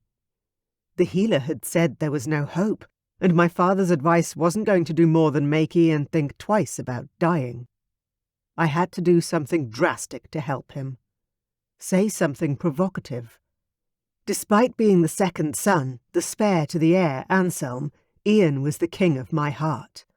He was a dragon, through and through. And he would protect me to his dying breath. I just knew it. I waded over to him, unafraid now. "Kiss me." His hands reached for my waist, dragging me closer. I slid my fingers up his arms, and, when I reached his shoulders, I jumped up in the water, opened my legs, and let them float around his waist. When we both stopped shaking and the world around us became quiet once more, Iain carried me back into the shallows. "Can we stay here for a while?" I asked, barely able to keep my eyes open. "It's so warm. So calming." Iain nodded and drew me over to a naturally occurring alcove where he could sit, and then he set me onto his lap and encouraged me to rest my head on his shoulder. "You sleep, beautiful. I'll watch over you." I smiled, my mind casting back to times when I was younger. I'd never seen it before, but Iain had always watched over me. Grabbed my parents when things got too heated with my brothers, even saved me from falling off my balcony once. I chuckled and he whispered, "What are you laughing at?"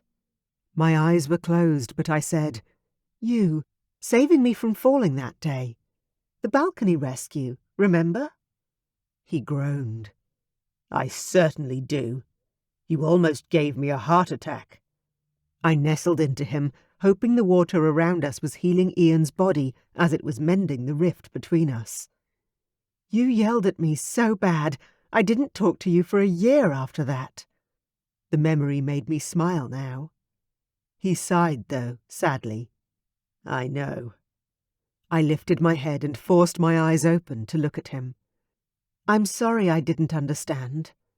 I thought you hated me, but you were just looking out for me, weren't you?" He nodded, his blue eyes dark with intensity. "I was trying to." I smiled and ducked my head again, pressing against his chest. "I wish we'd been born at the same time, then we would have both known we were meant to be." His arms squeezed tightly around me. "Sleep, my beautiful princess.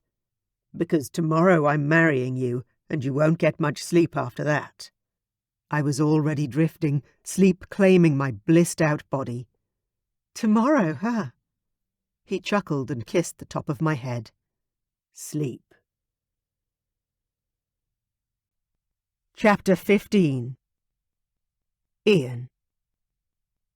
I wasn't kidding when I told Veronica we were getting married tomorrow. I wasn't giving her another day to start overthinking things and decide I hated her again. I could beg her to forgive me for being mean to her when she was a teenager for the rest of our days. Every day of our married life I'd start the morning with, "I'm sorry I ignored you for a month when you were 15. She was right when she said that she'd already proven she wanted me, that she'd literally dragged me back from the brink of death and re-established me firmly in the land of the living. I didn't know all the details, though, so when we got back to the castle, I tucked a worn-out Veronica into bed, got dressed, and went looking for Marianne. The sorceress was sitting in the library with a book and a glass of wine. I knocked on the already open door, not wanting to disturb her. She didn't even lift her head to greet me. "Come in, Iain." I limped in, the pain in my legs so much better than it had been hours ago. When I sat down in the armchair next to her, she finally looked up at me. "You're looking much better than you were earlier today." I couldn't resist making a joke. "You know what they say, love of a good woman and all that."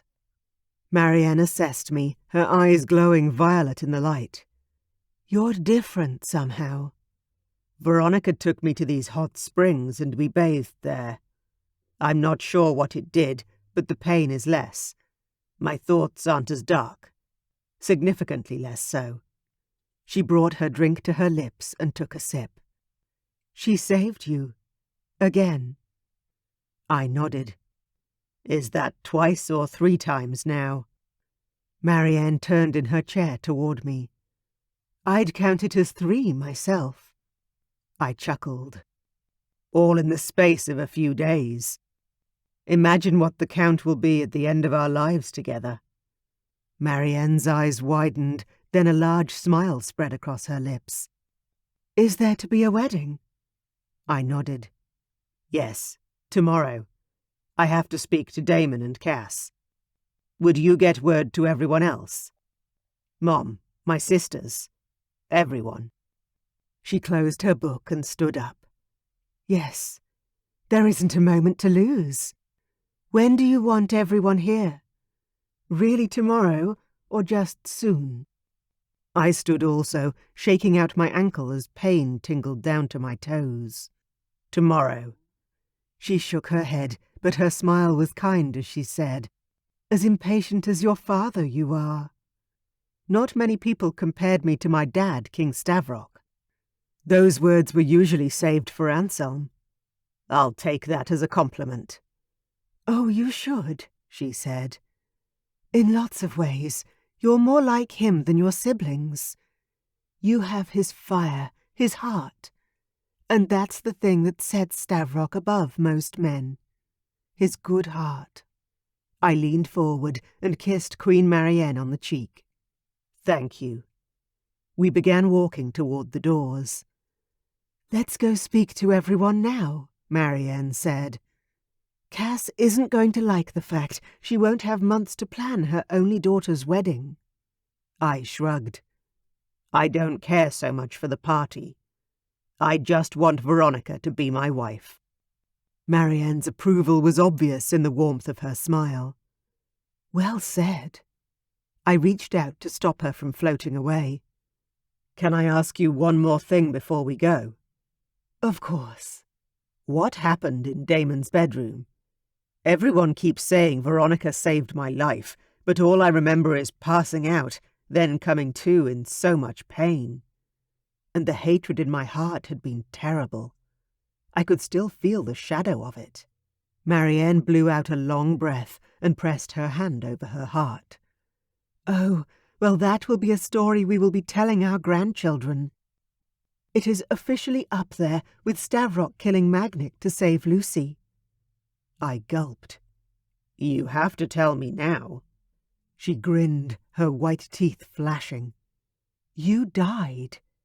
The poison in your leg took over your whole body and your heart stopped.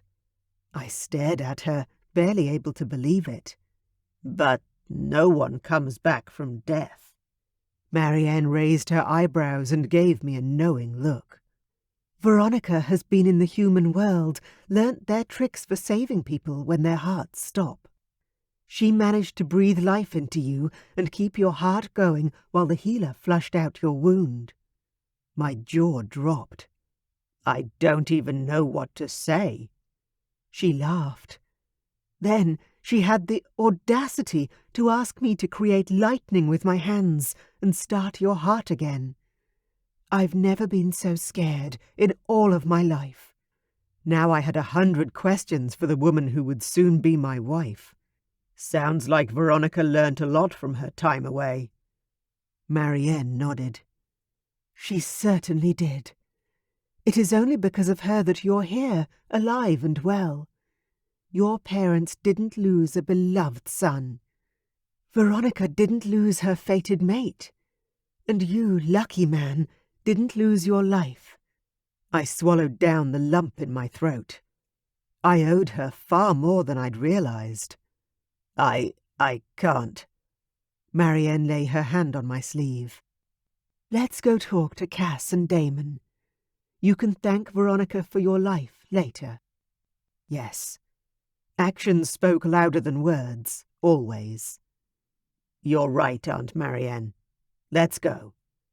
And together we went in search of Veronica's parents. Cass and Damon were surprised by my request, but in the end they laughed and jumped to help. Though not before Cass let out a screech and fluttered her hands over her breasts. Tomorrow? Tomorrow? Oh my God! She raced off to the kitchens to get the staff started on a royal banquet, and Theo offered to fly to the other kingdoms to pass on the invitations. Thank you, brother, I said to Theo, who punched me in the arm in return. You could have told me Veronica was yours. I laughed and ran a hand through my hair, frazzled as ever. I was going to get a lot of those remarks. Yeah, well, I was a coward, mate. What can I say? Theo grabbed me in a hug. Welcome to the family. Then he took off. It was late and dark, but Theo wouldn't be delayed. He stripped and took to the skies, taking my invitation with him. Tomorrow my whole family would appear, and I'd be belted by all of them for not telling them the truth about Veronica earlier. I smiled as I walked back to my mate's bedroom and joined her in her big, warm bed. Nothing mattered anymore. Not my pride. Not my fear. All that mattered was my love for the woman in my arms and the future that we would build together. The next morning, I told Veronica my plans, and, true to character, she reacted with equal measures of violence and excitement. "You're kidding me, right?" she said, sitting up and whacking me in the chest. Ow. I sat up too. I told you yesterday I wanted to marry you tomorrow.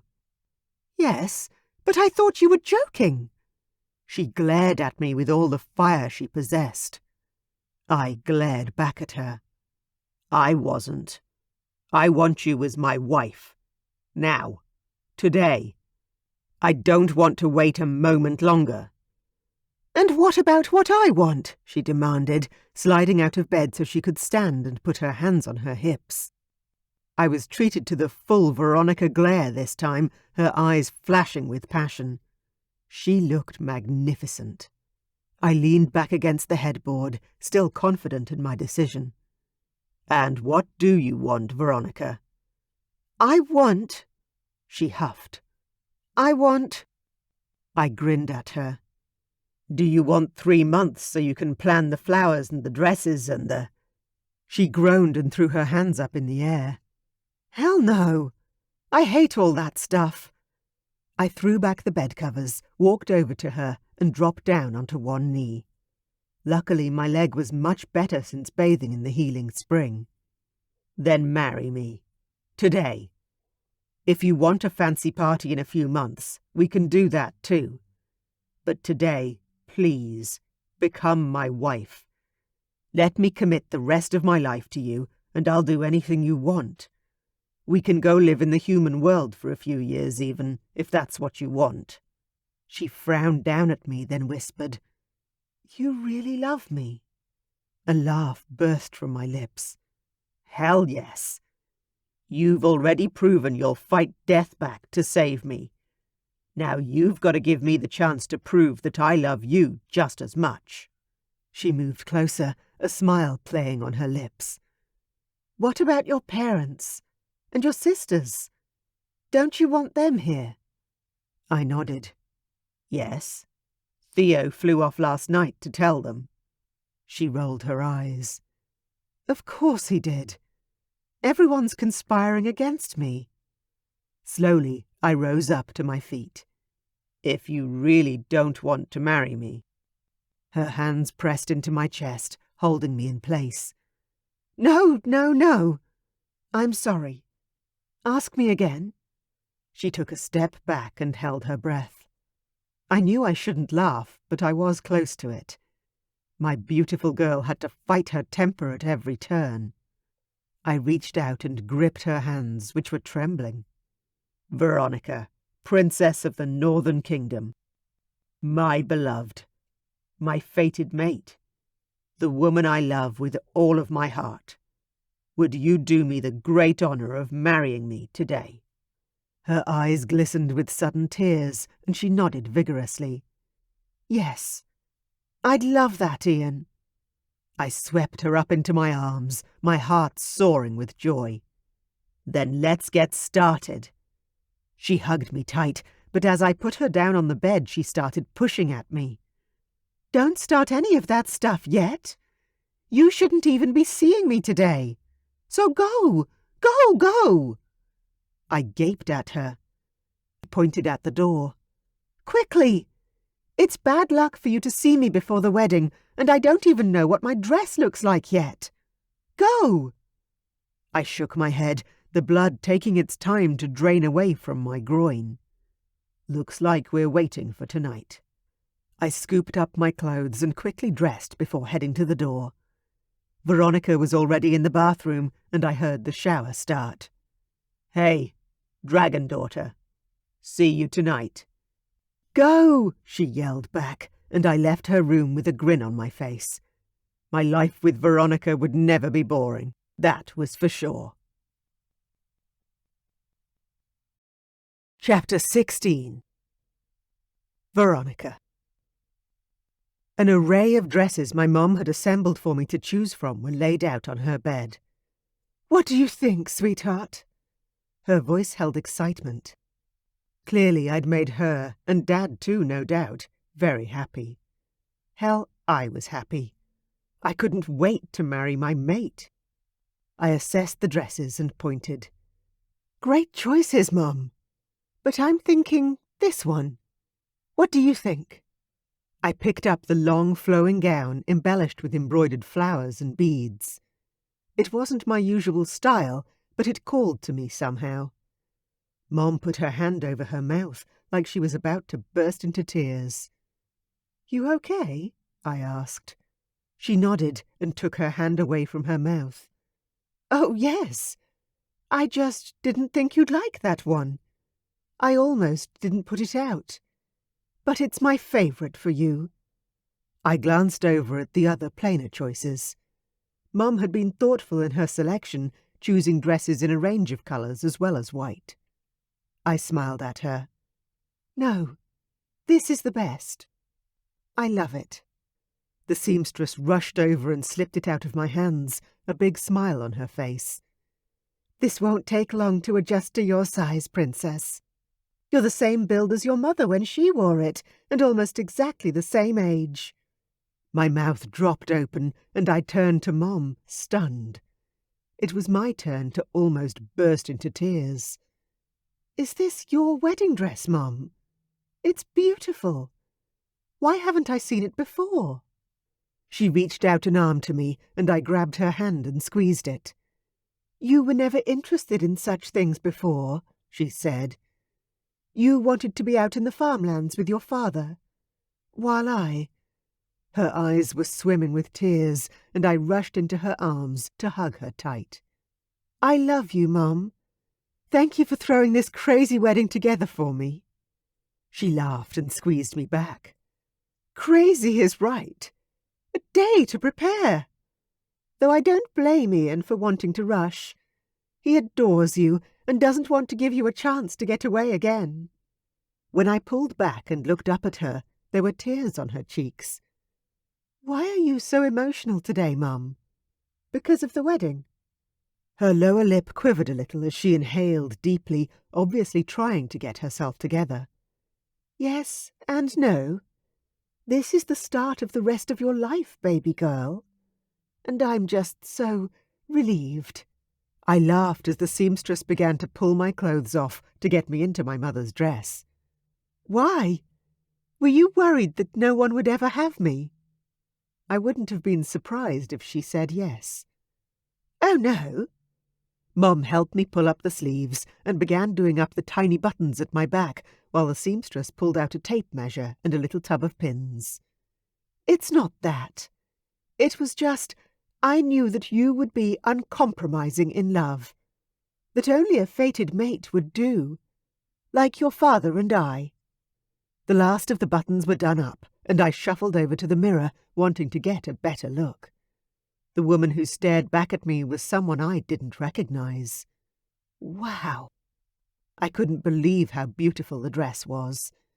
It transformed me into someone far more elegant than I usually felt. Mum, I love it. She kissed my hair and smiled at my reflection. And I love you. The seamstress fluttered her hands at my mother, and she fell back to allow pins to be stuck in various places so the dress would fit me like a glove when the little alterations were done. I took a deep breath to calm down and let the intensity of emotions caused by the beautiful dress dissipate. My mum hadn't always been super affectionate, but her love for me had always been there. Behind the words I'd taken as lectures, she'd always tried to keep me safe. Thank you for my life, Mum. I met her surprised gaze in the mirror. If I'm half the mother you are, one day my children will be blessed. The Queen's eyes suddenly became very glossy once again, and she didn't say a word. Instead, her mouth wobbled, and then she nodded, squeezed my hand, and quickly left the room. I glanced down at the seamstress who was pinning the hem. I was a little shorter than my mum, obviously. Did I just make her cry again? The woman chuckled but didn't look up from her task. At least they were happy tears. True. After the fitting, I had breakfast in my room, my mum and other servants bringing me various wedding-related things to make decisions about. Flower arrangements, coloured fabrics, food choices. She had me tasting soups, desserts, meats. I laughed as my mother shoved yet another plate of food at me. This time it was a platter of roast vegetables. This is like my birthday, but 10 times as lavish. Well, I'm trying to shove 3 months' worth of organisation into one day, sweetheart. I picked up the fork and readied myself to taste. You're not mad, though, are you, Mum? She shook her head. Oh, no. We probably would have killed each other if we'd had 3 months to fight over table settings. Imagine it. This way, we haven't fought at all. We don't have time. I tasted 2 of the potatoes and pointed. That one's better. She nodded and took the plate away to replace it with pumpkins. I looked up at her. You really think we would have killed each other? She laughed. Probably not, sweetheart. But you got your forthright manner from me, and when there's a tight deadline, we both shine. So today is going to be amazing. She was right. I gave her my sunniest smile before digging into the roast pumpkin, then my doors burst open. Dragon daughter? Vanya came marching into the room with her sister. I can't believe you're Iain's mate. We all practically fell over when we heard. I jumped up and ran to the girls I'd always looked up to. I launched at them, hugging them tight. I doubt you were as shocked as me, but there is one amazing bonus to becoming Iain's wife. "What's that?" Vanya asked. I beamed at them. "I finally get to have you both as sisters." Everyone squealed, and another tray was wheeled in, this time full of cocktails and wines. Mom walked over to the trays and grabbed a drink. "Come and join the party, ladies. Time to get ready." The next few hours were bliss, surrounded by the powerful women in my life. My mom, Marianne and Lucy, my aunts and all their offspring. We laughed, told stories and had too many cocktails, including some I'd learned to mix while nannying in Greece. When the maids came to do my hair and makeup, my beautiful family left me alone to get ready themselves. The only one who stayed, other than the maids, was Marianne. She sat back and watched as one of the maids curled my hair and another applied makeup to my face. "Does everything look okay?" I asked the Queen of the Black Mountains. This sort of thing was so out of my comfort zone. "Oh yes," Marianne said, her purple eyes soft as she smiled at me. "As you know, I don't have a daughter, and on my son's wedding days, I stayed with them rather than joining in with the women. Today has been lovely." "I'm so glad you could join us," I said, sounding far too much like my mother with the political and polite response. I frowned, then shook myself. Marianne laughed. "Yes, Veronica. You are a queen, in your heart and in your blood. Never doubt that." And with those words, she stood up, kissed me on the forehead, and left the room. I watched her go, then looked into the mirror, staring at the reflection of a woman who looked nothing like the girl I'd been yesterday. Thank you." I lifted my hand to touch my hair, amazed at how great a job they'd done. "Now, let's get you into your dress, princess." The maid stood me up, pulled my dress on, and did up the buttons. When I finally walked over to look at the mirror again, even I was impressed with what had been pulled together in a day. A knock at the door and a male clearing of the throat told me my father was here. "Come in, Dad." When he walked in, he sported a huge grin on his face. "You always know when it's me. Wow. Veronica. I didn't expect. I remember that dress." I turned to face him so I could meet his gaze in reality and not just via our reflections in the mirror. "Mom said I could wear it." He swallowed hard, his throat working a moment before he said, "You look beautiful." "Thanks, Daddy," I whispered, my heart almost full to bursting. Then I laughed to try and reduce the emotion. "I want to hug you, but that would wreck all the work they've just done on my hair and makeup." "Then later," he said, "after everyone else has seen you." He held out his elbow, and I walked toward him, grabbing hold of the strongest man I'd ever known, aside from Iain. "You like Iain, right, Dad?" King Damon smiled. "Oh, sweetheart, the only thing that's important is that you like him, but yes, he is a great man. I'm definitely stealing him from Stavrock's castle and keeping him here. He's good for our people. And I'm very happy that you and he are marrying today." I nodded. "Yes, he is a great man. It took me a while to realize that, but now—" I blinked back tears. I was becoming as emotional as Mom. Iain liked to help people. Dad had told me that. And I knew it to be true. He had a huge heart. "He suits us, doesn't he?" I said. Dad nodded, then frowned at me. "You're not second-guessing your choice, are you? Because if you are, we can call it off." I squeezed his arm hard. "Don't you dare!" I couldn't imagine living another day without Iain.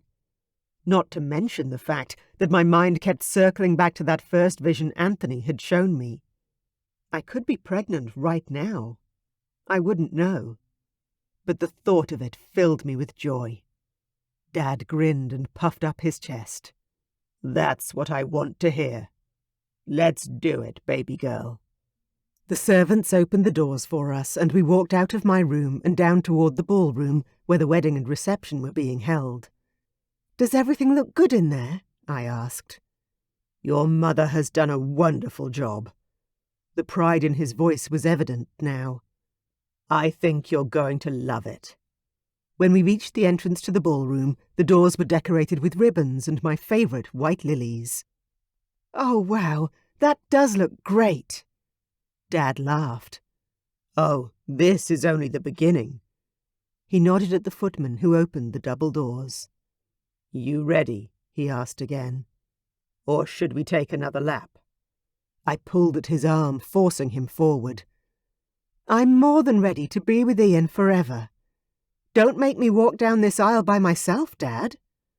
He laughed loudly, and together we entered the ballroom and walked down the aisle of red carpet my mother had managed to set up. There were rows of chairs full of people and flowers everywhere. My favourite people in the whole world lined the aisles. Ahead of me was Iain, standing in a suit, waiting near the elder who would perform the ceremony. As soon as I saw him, my heart soared, and I had eyes for no one else. I began to walk a little faster. I wanted my father to hurry up now. I needed to be with my mate. When we finally reached the end of the carpet, Iain reached out a hand. My dad took my hand and placed it in Ian's. It was a symbolic gesture that, despite my modern thinking, I loved. My father's approval of our union was important to me. "Thank you," Iain said, gripping my fingers. Then he pulled me forward and kissed me. A titter of laughter went up around the room, and I pushed back, but not quite out of his arms. I enjoyed having him hold me in that way. I glared at him, but playfully. "I think that part's at the end of the ceremony." He grinned, puffing out his chest. "You've never played by the rules, beautiful. Why start now?" "So true." I grinned back at him and glanced around, feeling the love of my family and friends swell and meet me. When I looked back at my soon-to-be husband, I was overwhelmed with happiness. "I love you, Iain." His eyes heated, full of promise for the future. "And I love you, beautiful Veronica." The elder began to speak, and together, Iain and I took the first step into our new life. Epilogue. 3 years later. Veronica. In the end, we didn't get pregnant right away. Quite the opposite. We discussed it and decided we wanted time to enjoy being together, being married, being young. So we worked side by side in my father's fields, building homes and digging trenches for new crops. Then we went travelling in the human realm, and I showed him Greece and then Spain. He loved the warmth and the beauty of the human realm as much as I did. We went swimming in ice-cold oceans and drank cocktails beside swimming pools, and I had never been happier in my life. We did things that no other dragon shifters had done, or none that I knew of anyway. It was amazing. And I was so blessed to have Iain by my side for the adventure of life. When I found out I was pregnant, I had a strong hankering for my mom. I wanted to go home to my family. So we did. 3 years almost to the day since we'd been married. On our return, I stood in the upstairs library, my hand on my growing belly. I glanced out the window and couldn't stop the huge smile at the incredible happiness I felt. I was content with my life in a way I never thought I'd be. Footsteps made me turn, and I suddenly got an incredibly strong feeling of déjà vu, a memory of this exact moment flashing into my brain. Oh wow, I realised. This is the moment I saw all those years ago. Tears filled my eyes as I turned to face my husband and walked toward him. "What's wrong?" he asked, jogging to close the distance between us as soon as he noticed my tears. I held out my arms, and he swept me into his embrace before leading me to the couches. "Are you okay?" he asked, his hand hovering near my belly. "Is it the baby?" I shook my head and wiped away the bothersome tears. Bloody pregnancy hormones. "No, I'm fine. So is she." We'd both decided our baby was a little girl. We wouldn't know for sure, of course, until the day she was born, but we only had a girl's name picked out. It was going to be very awkward in that delivery room if our baby came out more like his father than expected. Then what is it? The baby shifted and rolled, so I pulled Iain's hand forward to the place on my belly where he'd be able to feel her hands and feet. I just realised that this is the moment I saw all those years ago, when Anthony accidentally gave me a vision before I went to the human realm. This, exactly this. I glanced around and pointed. I saw the stained glass window. I saw myself like this. I cupped my belly. Then I heard footsteps and turned around, and it was you. He grinned at me. So it all came true, huh? Yeah, and you know what was even more shocking to me in that vision than the fact that you were my mate? He huffed out a laugh.